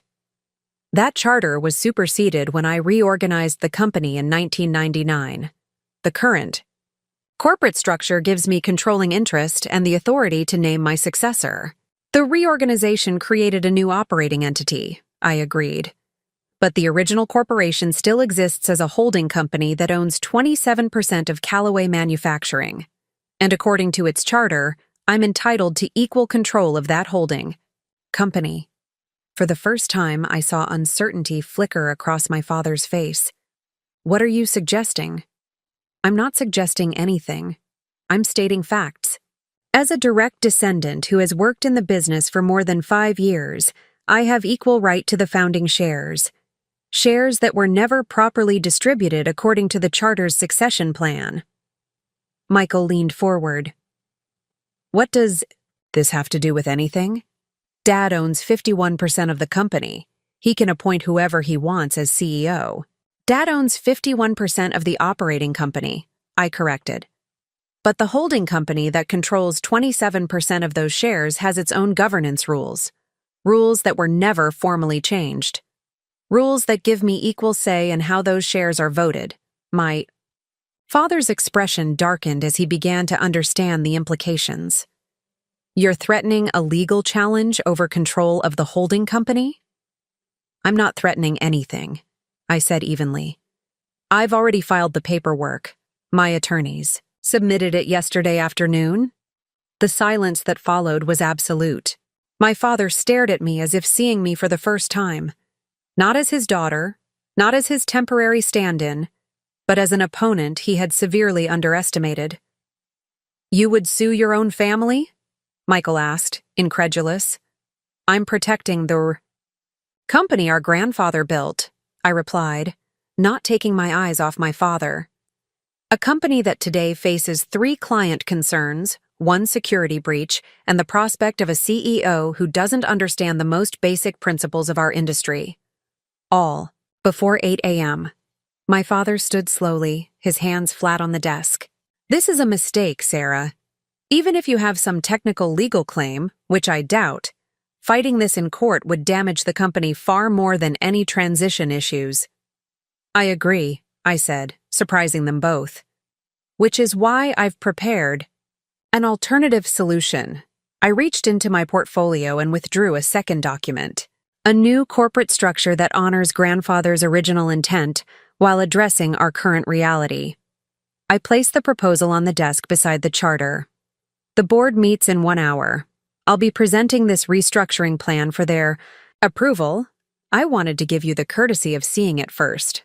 As my father picked up the document, his face transitioning from shock to anger, I turned to leave. At the door, I paused. One final thing. I've scheduled an all-hands meeting for 11. I'll be addressing the company about our path forward. I hope you'll both be there. Without waiting for a response, I walked out, closing the door firmly. Behind me. In the outer office, Marion looked up, concern evident in her expression. Everything all right, Ms. Calloway? I smiled, feeling lighter than I had in days. Everything is exactly as it should be, Marion. Change is coming to Calloway. Manufacturing, just not the change my father anticipated. I had approximately 45 minutes before the board meeting, not enough time to second-guess my decision, thankfully. As I walked back to my office, I felt strangely calm. The die was cast. After 8 years of respecting my father's authority, of working within his constraints, of proving myself over and over only to be dismissed, I had finally taken matters into my own hands. David was waiting in my office, along with Elaine and Raoul. My core team, the people who had been instrumental in Calloway Manufacturing's transformation. How did it go? David asked, rising from his chair. About as expected, I replied, setting my portfolio on the desk. Shock, then anger, then threats about damaging the company. I left them with the restructuring proposal. Elaine snorted. Richard never could handle being outmaneuvered. What's your read? Will he fight it? I considered the question as I took my seat. He'll try, but the legal foundation is solid. And more importantly, we have the business case on our side. 3 client concerns this morning alone, plus the security. Breach, the board can't ignore those. Raoul leaned forward. The engineering team is behind you. We had an informal meeting after word spread about the Meridian Aerospace visit. No one wants to work for a CEO who doesn't understand basic IP protection. I nodded, grateful for the support, but aware of the complexities still ahead. This isn't going to be clean or easy. We're challenging not just my father's decision, but his entire worldview. He genuinely believes the company should pass to his son, regardless of qualifications. And Michael? David asked. Where does he stand in all this? It was a good question. Despite everything, I didn't believe Michael was malicious, just entitled and woefully unprepared. Michael is following the path that was laid out for him. He's never had to fight for anything, never had to prove himself. Why would he question a system designed for his benefit? I glanced at my watch. 8:25. Elaine, is the thermal management prototype ready for the demonstration? She nodded. Set? Up in the conference room. It's impressive, Sarah. The board will understand immediately why it's a game changer. Good. Because we're not just fighting for control today, we're fighting for the future direction of Callaway Manufacturing. I took a deep breath. The aerospace division was only phase 1. The integrated systems approach is where the real growth potential lies. We're ready to evolve from components supplier to full subsystems partner. It was the vision I'd been developing for the past 18 months, a comprehensive strategy to double our value and secure our position at the forefront of the industry. A vision that required deep understanding of aerospace engineering, manufacturing processes, and client needs. A vision Michael could never execute. The board packet has been distributed, David confirmed. Financial projections, market analysis, client testimonials, everything to support both the restructuring and the strategic pivot. I nodded, feeling a moment of gratitude for these allies who understood what was at stake. Then I think we're as ready as we'll ever be. Let's head to the conference room. As we gathered our materials, my phone buzzed. A text from my mother. Your father just called. What's happening, Sarah? I hesitated, then typed a quick response. Protecting grandfather's legacy. I'll explain everything later. We walked to the executive conference room, where Elaine's team had set up the thermal management system prototype, a revolutionary design that would allow aerospace clients to integrate our components directly into their systems, reducing weight, improving performance, and dramatically increasing our profit margins. The board members were already arriving, 8 men and 2 women, most of them old family friends or business associates of my father. People who had known me since childhood, who had watched me grow up, graduate, and eventually take the reins of the company. Would that personal connection help or hurt my case today? Before I could dwell on the question, the door opened, and my father strode in, Michael trailing behind him. The tension in the room immediately ratcheted up several notches. My father's face was a mask of controlled anger, his posture rigid as he took his seat at the head of the table. Ladies and gentlemen, he began without preamble. I've called this emergency meeting to address a situation that has developed. My daughter Sarah has initiated legal action regarding the holding company that owns a portion of Callaway Manufacturing shares. Several board members exchanged confused glances. This was not how I had planned to begin the meeting, but I should have expected my father to try seizing control of the narrative. That's correct, I said, keeping my voice level. Though I would characterize it not as legal action, but as a formal recognition of the original company charter's provisions regarding succession and share distribution. I passed copies of the charter to each board member. As you can see, the founding document of Callaway Manufacturing, drafted by my grandfather, Jacob Callaway, specifically ensures equal treatment of all direct descendants who have worked in the business for 5 years or more, regardless of gender. This is a technicality, my father interjected. The company was reorganized in 1999. The operating entity was reorganized, I corrected. But the holding company that controls 27% of our shares maintains its original charter, a charter that entitled me to equal control of those shares upon meeting the 5-year employment requirement, a milestone I passed 3 years ago. I could see the board members processing this information, some with surprise, others with growing understanding. Lawrence Peterson, the longest-serving board member and a contemporary of my grandfather, spoke first. Richard, is this accurate? The original charter was never formally superseded for the holding company. My father's hesitation spoke volumes. There may be some administrative oversights in how the transition was documented, but the intent was clear. The company passes to my son. Intent doesn't override legal documents, said Diane Ramos, one of the 2 female board members and a former corporate attorney. If the charter specified equal treatment regardless of gender, and that provision was never formally amended, Sarah has a legitimate claim. This isn't just about legal technicalities, I said, bringing the focus back to the core issue.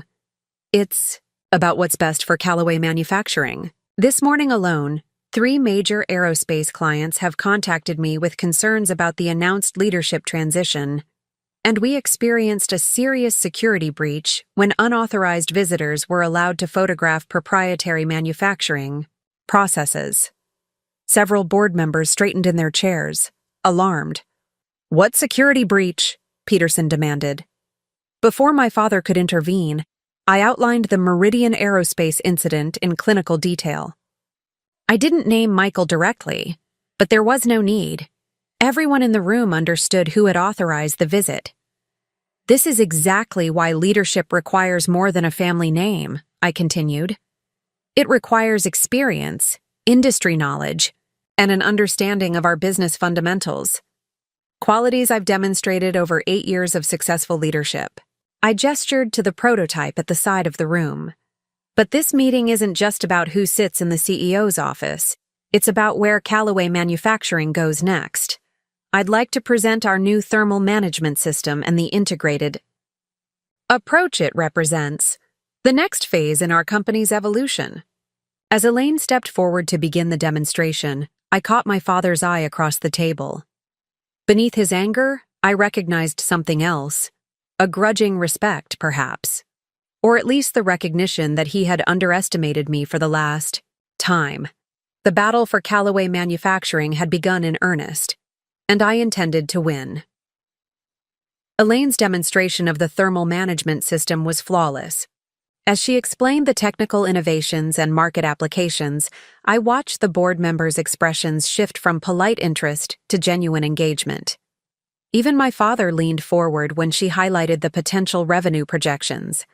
A 40% increase in our aerospace division's profitability within 18 months. The key advantage, Elaine concluded, is that this isn't just a better component.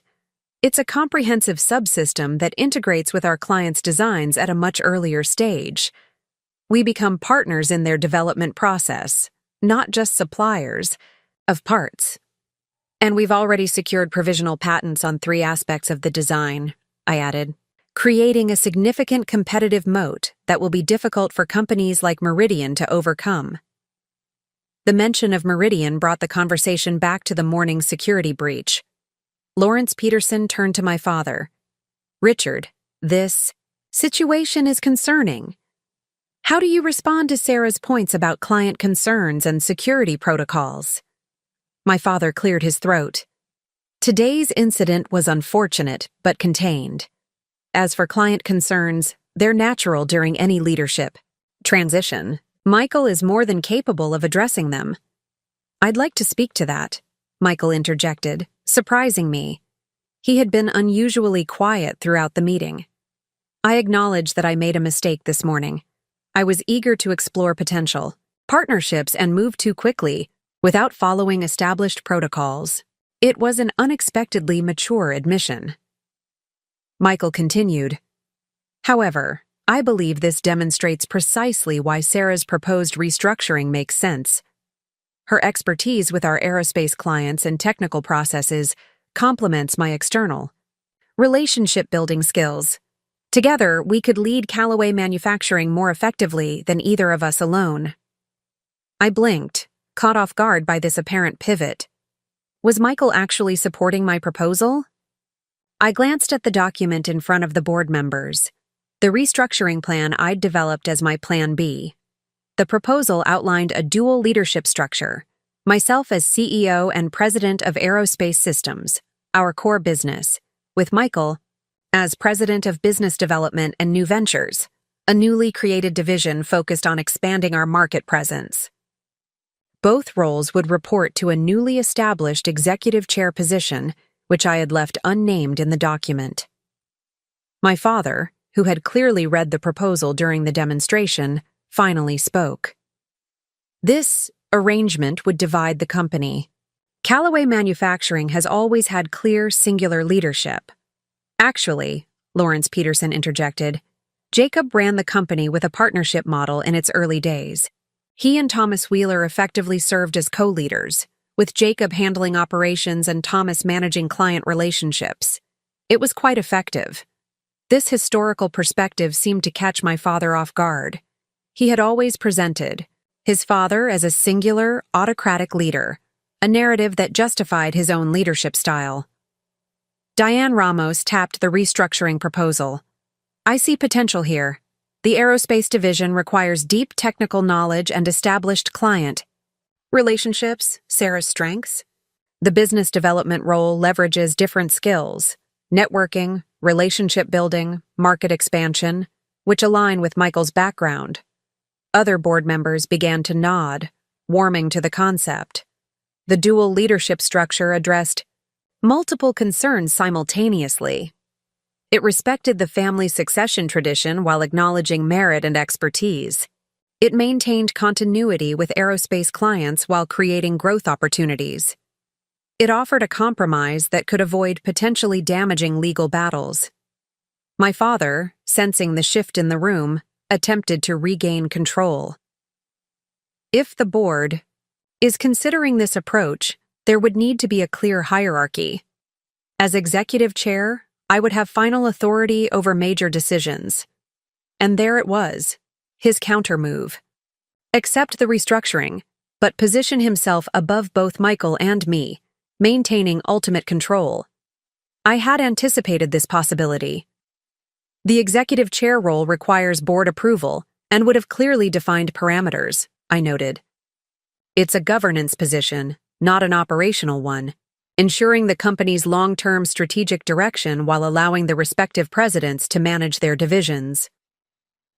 The discussion continued for another hour, delving into the specifics of the restructuring.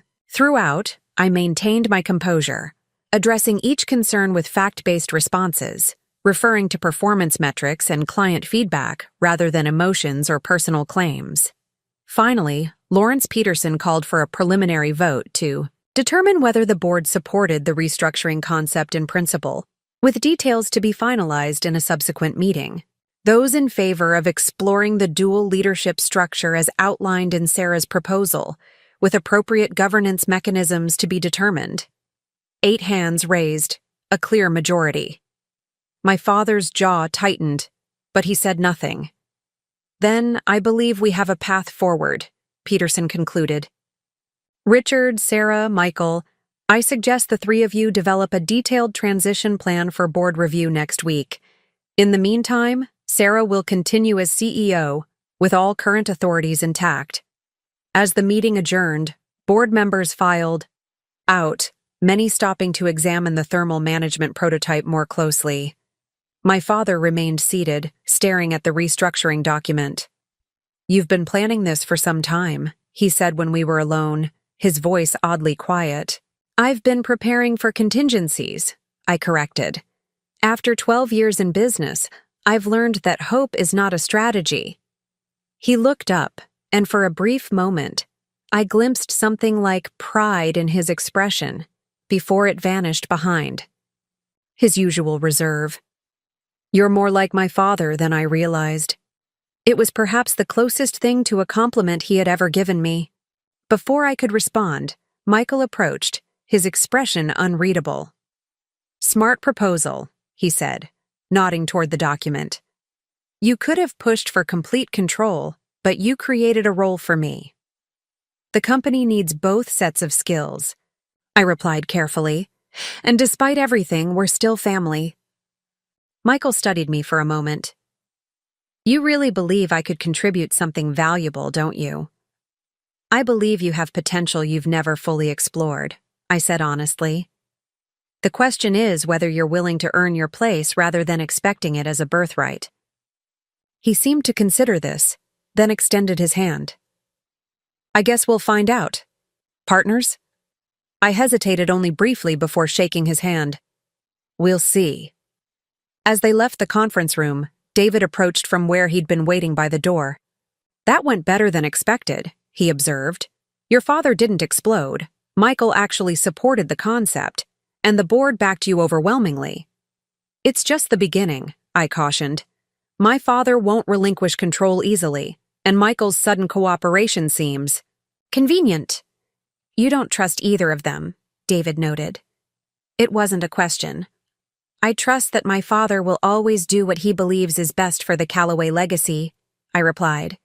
And I trust that Michael will always look out for Michael. Neither of those priorities necessarily aligns with what's best for the company. I gathered my notes and headed for the door. Which is why we need to be prepared for their next move. Have legal start drafting the formal executive chair parameters. Strict. Limitations on operational interference. Clear division of authorities. And schedule the all-hands meeting as planned. It's time everyone understands where Callaway Manufacturing is headed. The company-wide announcement would cement the restructuring publicly, making it more difficult for my father to reverse course. The board approval, while preliminary, gave me the authority I needed to move forward. Project Phoenix was taking flight.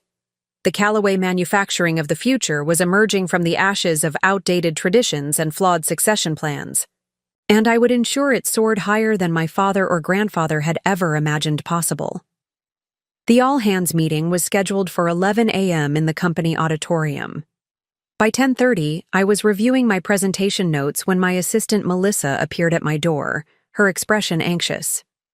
Your father has called an executive team meeting in his office, immediately.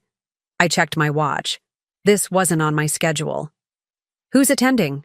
David, Raoul, the CFO, and Michael. He specifically said it was mandatory. A classic power move. My father was attempting to reassert control, perhaps hoping to present a united executive front before the company-wide announcement. Or worse, trying to derail it entirely. Tell them I'll be there shortly, I said, gathering my materials. And make sure the auditorium setup continues as planned. When I entered my father's office 5 minutes later, the executive team was already assembled. My father stood at the head of his conference table, Michael at his right hand. The tableau couldn't have been more obvious if they'd planned it. Sarah, thank you for joining us, my father said, his tone formal. I've asked the executive team here to discuss implementation of the board's directive. I took the only remaining seat, directly across from Michael. I wasn't aware we had scheduled this discussion. As executive chair, proposed executive chair, I corrected smoothly. The board approved the concept of restructuring, not specific appointments. Those details are to be finalized next week. My father's jaw tightened almost imperceptibly. Nevertheless, I believe it's important we present a united message to the company. I've drafted talking points for the all-hands meeting that I'd like everyone to review. He slid copies of a document across the table. I scanned it quickly, immediately seeing the issue. The announcement had been reframed as my father's strategic initiative, a visionary restructuring he had designed to optimize leadership capabilities within the family legacy. Michael was positioned as equal to me, with no mention of the aerospace division's central importance or the security breach that had precipitated today's events. It was a masterful attempt to rewrite the narrative, I had to admit, but I hadn't come this far to let my father co-opt my hard-won victory. These talking points don't reflect this morning's board discussion, I said, setting the paper down. They misrepresent both the catalyst for restructuring and the operational reality of our company. They present a unified family vision, my father countered, which is what our employees need to hear right now. I looked around the table at the executive team, people who had worked alongside me through years of transformation, who knew exactly what had happened and why we were here. Their expressions ranged from uncomfortable to openly skeptical. What our employees need is the truth, I said firmly. That this restructuring recognizes the distinct needs of our aerospace division, which generates 65% of our revenue, while creating growth opportunities in new markets. That it aligns leadership expertise with operational requirements. That it reflects modern corporate governance rather than outdated patriarchal succession models. Michael winced slightly at this last point, but remained silent. My father's expression hardened. I won't have you undermining family unity in front of the entire company.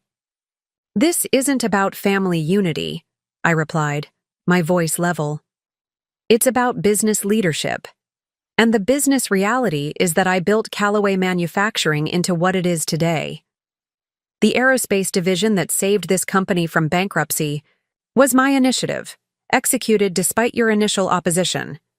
The client relationships that generate our primary revenue are ones I personally cultivated. The manufacturing innovations that give us market advantage are ones I championed. The room fell silent. I had never spoken to my father this directly in front of others. "Are you suggesting I had nothing to do with this company's success?" my father asked, his voice dangerously quiet. "I'm stating facts," I said. "You maintained the legacy business you inherited. I built the future business that's currently paying our bills. Both contributions matter, but they're not the same." The tension in the room was palpable. Even Michael looked uncomfortable, shifting in his seat as the confrontation escalated. David broke the silence. "Richard, if I may, the restructuring proposal the board approved specifically recognizes the distinct needs of our business units. Presenting it as anything else would create confusion among employees and potentially concern among clients."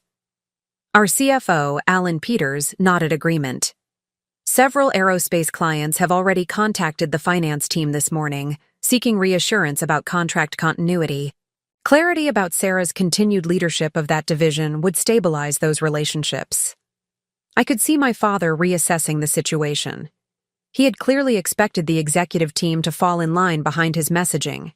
Instead, they were backing me, not out of personal loyalty, but because the business case was irrefutable. "The all-hands meeting starts in 20 minutes, I said, rising from my chair.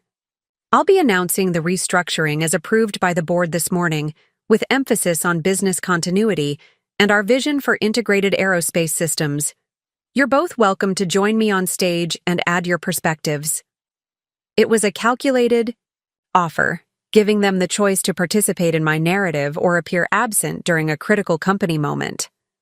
Michael surprised me by standing as well. "I'll be there. The business development division represents a significant opportunity, and I'd like to outline some initial thoughts on market expansion." All eyes turned to my father. For a moment, I thought he might refuse, clinging to his authority to the bitter end. Then his shoulders dropped almost imperceptibly. "Very well. We'll present the restructuring together."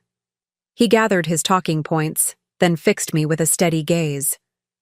"But this discussion isn't over, Sarah. The details of the executive chair role remain to be determined."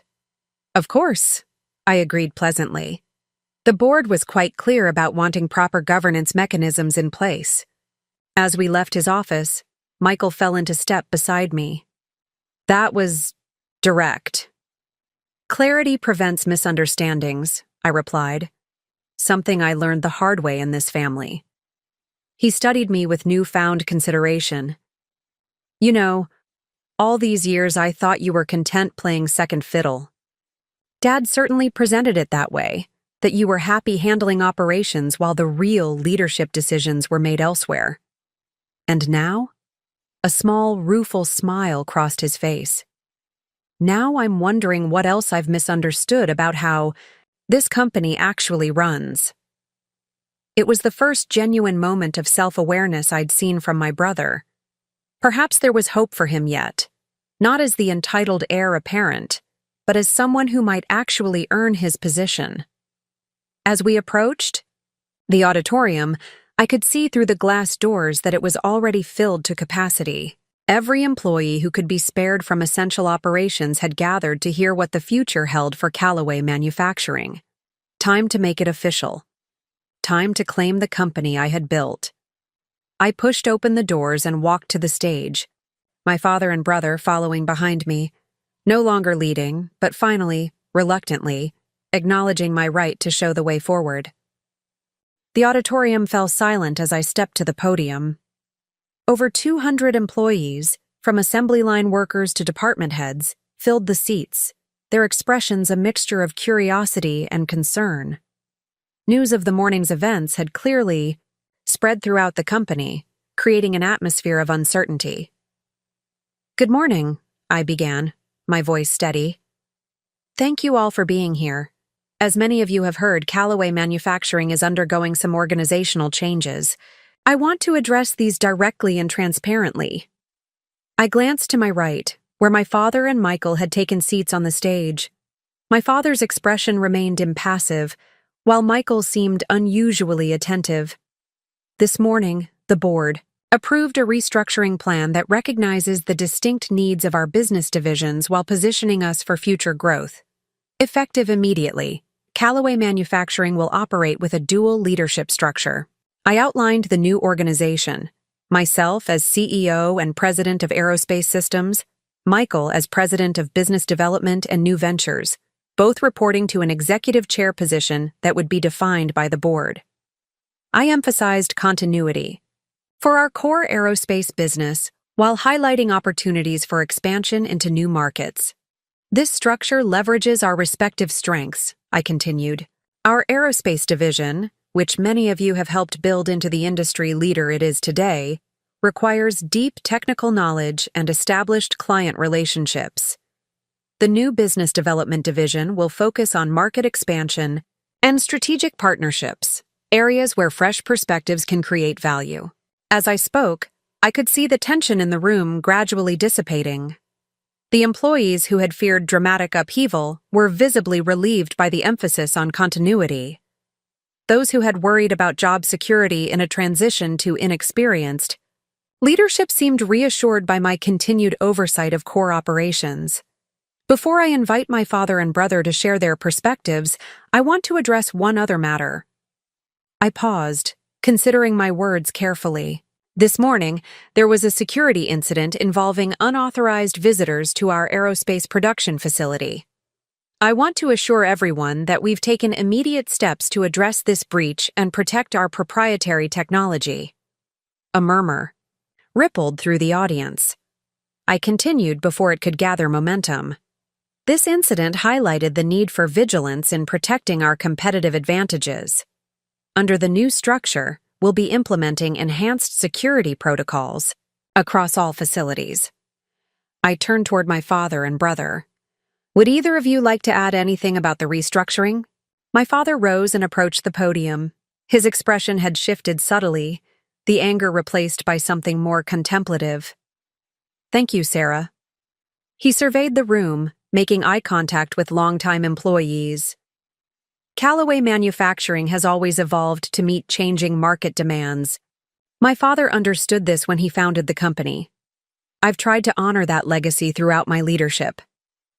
He paused, and what he said next surprised everyone, myself most of all. What I haven't always acknowledged is how dramatically Sarah has transformed this company over the past 8 years. The aerospace division that now forms our core business was her vision, implemented despite my initial skepticism. The advanced materials expertise that gives us market advantage resulted from her persistence in modernizing our capabilities. A hushed silence fell over the auditorium. My father had never publicly credited me with these achievements before. When I announced Michael would become CEO, I was following what I believed was tradition, passing leadership from father to son. He glanced at me. What I failed to recognize was that tradition is meant to serve the company, not the other way around. The restructuring Sarah proposed offers a better path forward, one that honors both family involvement and merit-based leadership. I stood perfectly still, scarcely believing what I was hearing. This wasn't the grudging compromise I'd expected, but something approaching genuine recognition. Michael stepped forward next, adjusting the microphone. I'd like to address the security incident, as I was directly involved. His candor elicited surprised looks throughout the audience. In my enthusiasm to explore potential partnerships, I authorized a facility tour without following established protocols. It was a serious error in judgment, one that I take full responsibility for. He looked around the room, making direct eye contact with various team members. What this morning taught me, among many things, is that leading Callaway Manufacturing requires more than a family name.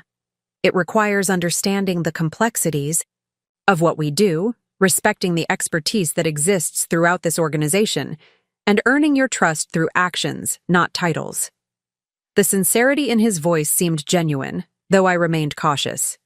People could deliver convincing speeches when their positions were threatened. The Business Development Division represents a significant opportunity, Michael continued. But its success will depend on working in partnership with the expertise that exists throughout the company, particularly in our aerospace operations. I look forward to earning my place in this new structure through results, not entitlement.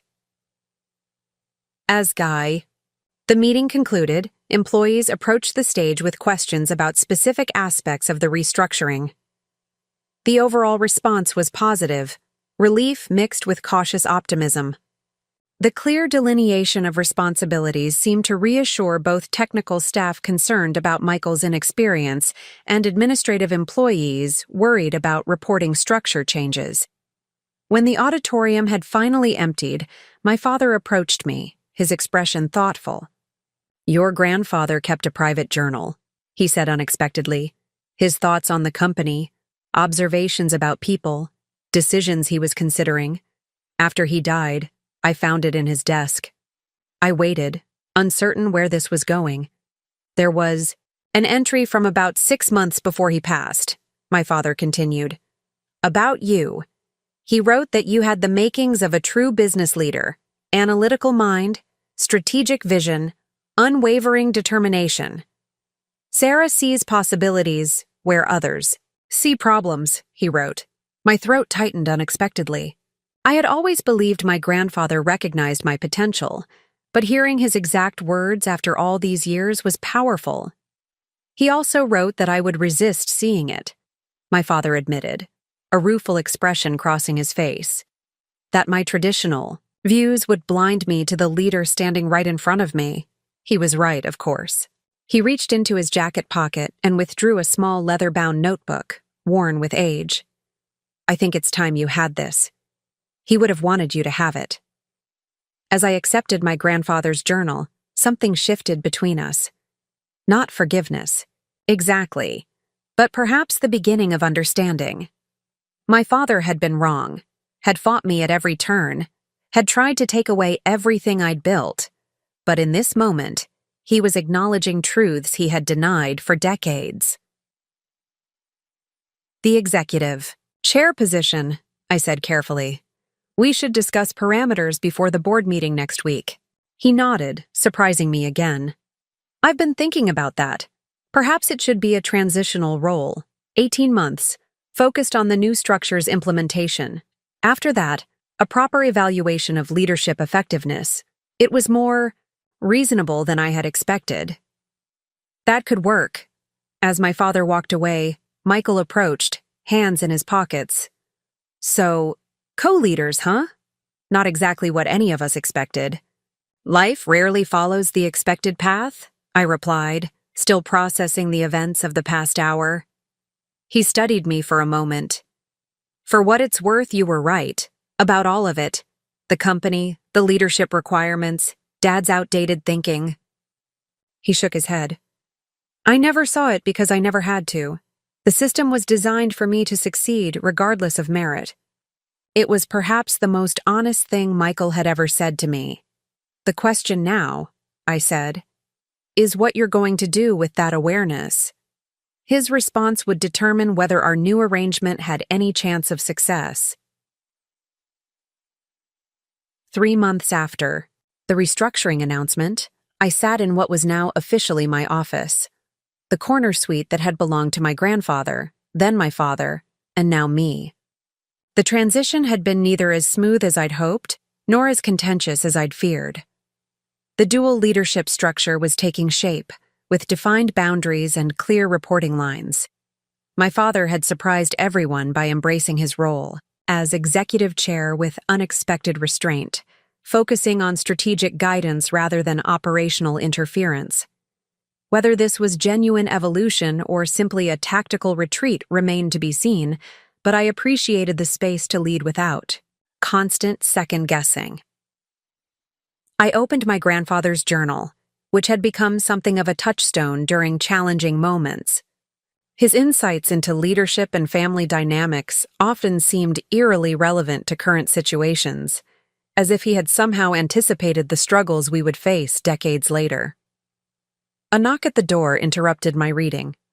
Michael entered, carrying a folder and looking uncharacteristically serious in a proper business suit, a far cry from the casual attire he'd favored before. "Got a minute?" he asked.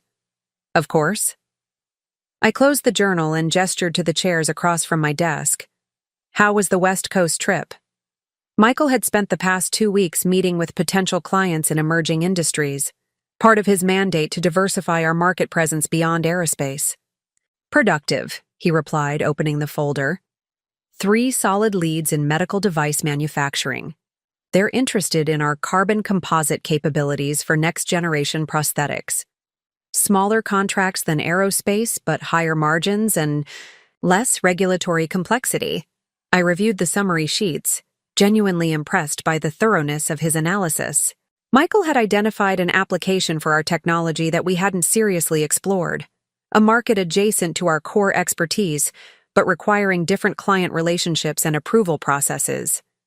"This is good work," I acknowledged. "The technical requirements seem within our current capabilities, with minimal retooling." "That's why I pursued it," Michael said. Elaine confirmed we could adapt existing processes without major capital investment. The fact that he had consulted our R&D director before bringing the opportunity forward showed an encouraging evolution in his approach. 3 months ago, he would have presented the idea as a fait accompli, expecting implementation details to be someone else's problem. "I'd like to present this at next week's executive meeting," he continued, "with your support." There it was, the acknowledgement of our respective domains. Medical applications bridged our divisions, utilizing aerospace materials technology but requiring new business development. Under our restructuring, significant cross-divisional initiatives needed mutual approval. "You'll have it," I said. "This is exactly the kind of strategic opportunity we should be exploring." A look of genuine satisfaction crossed Michael's face, not the smug self-congratulation I was accustomed to, but the earned pride of someone who had done good work and knew it. "There's something else," he said, his tone shifting. Dad approached me about modifying the executive chair role. I tensed slightly. "In what way?" "He wants to reduce it to a part-time position after 6 months instead of the original 18. Said he's ready to start enjoying retirement." Michael studied me carefully. "I think he's actually impressed with how things are working, though he'd never admit it directly." This was unexpected. My father relinquishing control ahead of schedule went against everything I thought I knew about him. "What do you think about it?" I asked, curious about Michael's perspective. He considered the question thoughtfully. "I think it's the right move. The company is stable, the new structure is working, and honestly—" He hesitated, then continued. "You've proven you don't need oversight to run this place effectively. You never did." It was perhaps the most direct acknowledgement he had ever made of my capabilities. "We'll need board approval for any changes to the executive chair parameters," I noted, keeping my tone neutral despite my surprise. "Already discussed with Peterson and Ramos. They're supportive, assuming quarterly governance reviews continue as established." Michael closed his folder and stood. "Let me know if you have any other questions about the medical device initiative. I'll have Raoul's team run production feasibility numbers before the executive meeting." As he reached the door, he paused. "You know, I used to think running this company would be easy. Take over Dad's role, delegate the hard stuff, enjoy the perks of being CEO." He shook his head ruefully. "I had no idea what you were actually doing all those years." After he left, I sat in silence, absorbing the conversation. 3 months ago, I had been fighting for recognition, for my rightful place, for the company I had built. Today, that recognition had come from the most unexpected sources. My father, gradually stepping back, my brother, slowly stepping up. the company steadily moving forward under the new structure. It wasn't perfect. Family dynamics never are. But we had found a new equilibrium, one based on capability rather than gender, on contribution rather than birthright, on results rather than tradition. I reopened my grandfather's journal, finding the page where he had written about me all those years ago. At the bottom, in his firm handwriting, was a quote he had apparently found meaningful. "The true measure of leadership is not commanding others to follow, but inspiring them to believe in a shared vision." Perhaps, in our own complicated way, that was what we were finally beginning to do. 6 months after the restructuring, the effects had rippled throughout Callaway Manufacturing in ways both expected and surprising. The quarterly financial results told the most objective story. Revenue up 12% year over year, profit margins improved by 3.5%, and employee retention at an all-time high of 96%. Beyond the numbers, cultural shifts were becoming apparent. Cross-departmental collaboration had increased significantly, particularly between R&D and business development. Elaine's team of engineers was now regularly consulting on Michael's market expansion efforts, ensuring technical feasibility before commitments were made to potential clients. The first medical device contract, Michael's initiative from 3 months earlier, had been signed last week, with production scheduled to begin next quarter.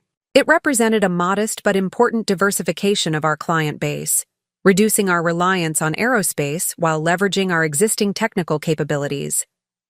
My own focus had remained on the aerospace division, particularly the integrated systems approach that had been my vision for the past 2 years.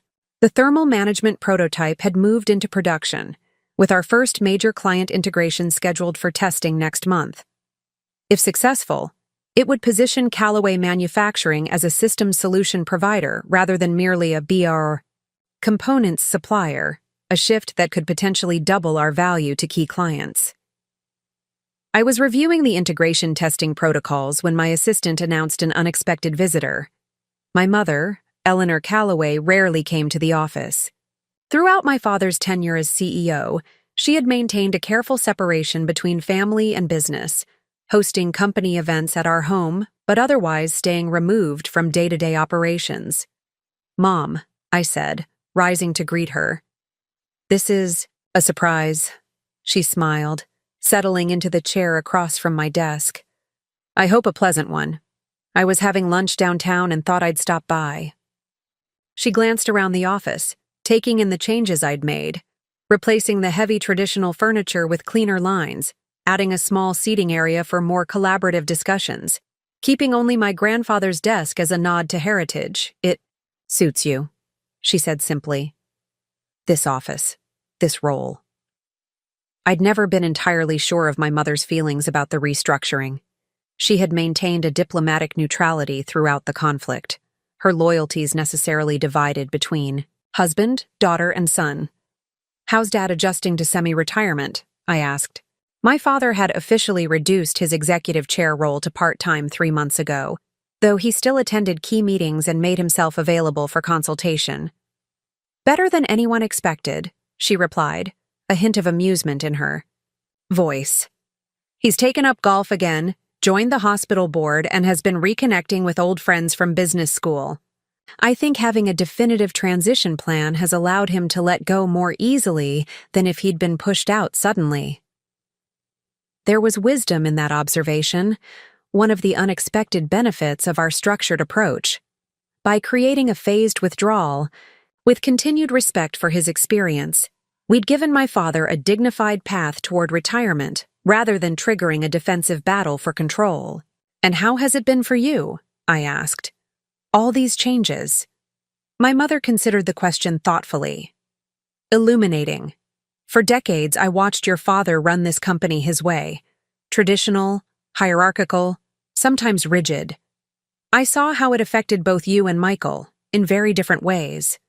She smoothed her skirt, a gesture I recognized from childhood as something she did when choosing her words carefully. "What you may not know is that I once had my own career aspirations. Before I married your father, I was studying architecture. I had plans, talent even. A wistful smile crossed her face. But that was a different era, with different expectations for women, especially women who married into successful families. This was new information. My mother had never spoken about career ambitions of her own. That's partly why I never intervened in your father's decisions about the company, she continued. I didn't want to be the wife who overstepped, but I always saw your potential, Sarah. Always knew you were the natural leader in the family. Why didn't you ever say anything? I asked, genuinely curious rather than accusatory. Would it have helped? She countered gently. Your father needed to recognize your value himself. External pressure would only have made him more resistant. She reached across the desk to touch my hand. And you needed to claim your place through strength, not through someone else's advocacy. There was profound truth in her assessment. The victory I'd achieved had been on my own terms, through my own efforts, based on business results rather than family politics. Actually, my mother said, I didn't just stop by to chat. I have a proposal for you, for the company. This was unexpected. What kind of proposal? The hospital board I mentioned, your father's new project. They're planning a new children's wing and the current designs are uninspiring. I've been sketching some alternatives, focusing on how the space could better serve patients and families. She withdrew a portfolio from her bag, opening it to reveal detailed architectural renderings, professional quality work that showed remarkable talent and vision. They need a corporate sponsor for the project, she continued. It would be a significant community investment, but the visibility and goodwill would be substantial. And I thought perhaps we might collaborate on it. Callaway Manufacturing as the sponsor, with me leading the design committee. I studied the drawings with genuine admiration. They revealed a creative, technical mind I'd never fully appreciated. One that had been relegated to planning dinner parties and managing household staff for decades. This is extraordinary work, Mom, I said truthfully. I had no idea you had this talent. A slight flush colored her cheeks. There are many things we never really knew about each other, I think. But perhaps that's changing. Indeed it was. The restructuring that had begun as a fight for corporate control had created unexpected spaces for growth throughout the family. My father finding purpose beyond the CEO role, Michael developing genuine business skills, and now my mother reclaiming dormant talents. I think it's an excellent proposal, I said. Let's discuss it with Michael next week. Community investment falls under his division, but I can already tell you'll have my full support. As she gathered her drawings, my mother smiled. You know, when your grandfather founded this company, he told me once that his greatest hope was that it would provide opportunities for future generations of Callaways to express their unique talents. I think he would be very pleased with where things stand today. I couldn't help but agree. The company had indeed become a vehicle for each of us to contribute in our own way, not according to rigid traditions or gender expectations, but through our individual strengths and authentic passions. The ripple effects continued to spread, reshaping not just Callaway Manufacturing, but the Callaway family itself. 1 year to the day after my father's announcement that Michael would take over as CEO, I stood at the podium in the same hotel ballroom where it had all begun. The occasion was different this time. Callaway Manufacturing's annual client appreciation event, celebrating our most successful year in company history. The room was filled with aerospace executives, medical device manufacturers, and other industry partners. Our integrated thermal management system had passed all certification tests and was now being implemented by 2 major clients. Michael's diversification initiatives had opened 3 new market segments. Revenue had crossed $65 million, with projections to hit $80 million by year-end. Welcome, everyone, I began, surveying the gathering. 1 year ago, Callaway Manufacturing embarked on a significant transition. one that challenged us to rethink how we operate, how we lead, and how we grow. From my vantage point, I could see my father seated at a front table, looking more relaxed than I could remember. Beside him sat my mother, elegant in a blue dress, her architectural model for the children's hospital wing displayed prominently. In the lobby, Michael stood at the side of the stage, waiting for his part in the presentation, his confidence now grounded in actual accomplishment rather than entitlement. That transition taught us something valuable, I continued, that true strength comes not from rigid adherence to tradition, but from recognizing and leveraging diverse talents, from understanding that leadership takes many forms, from acknowledging that the best solutions often emerge when we challenge our own assumptions.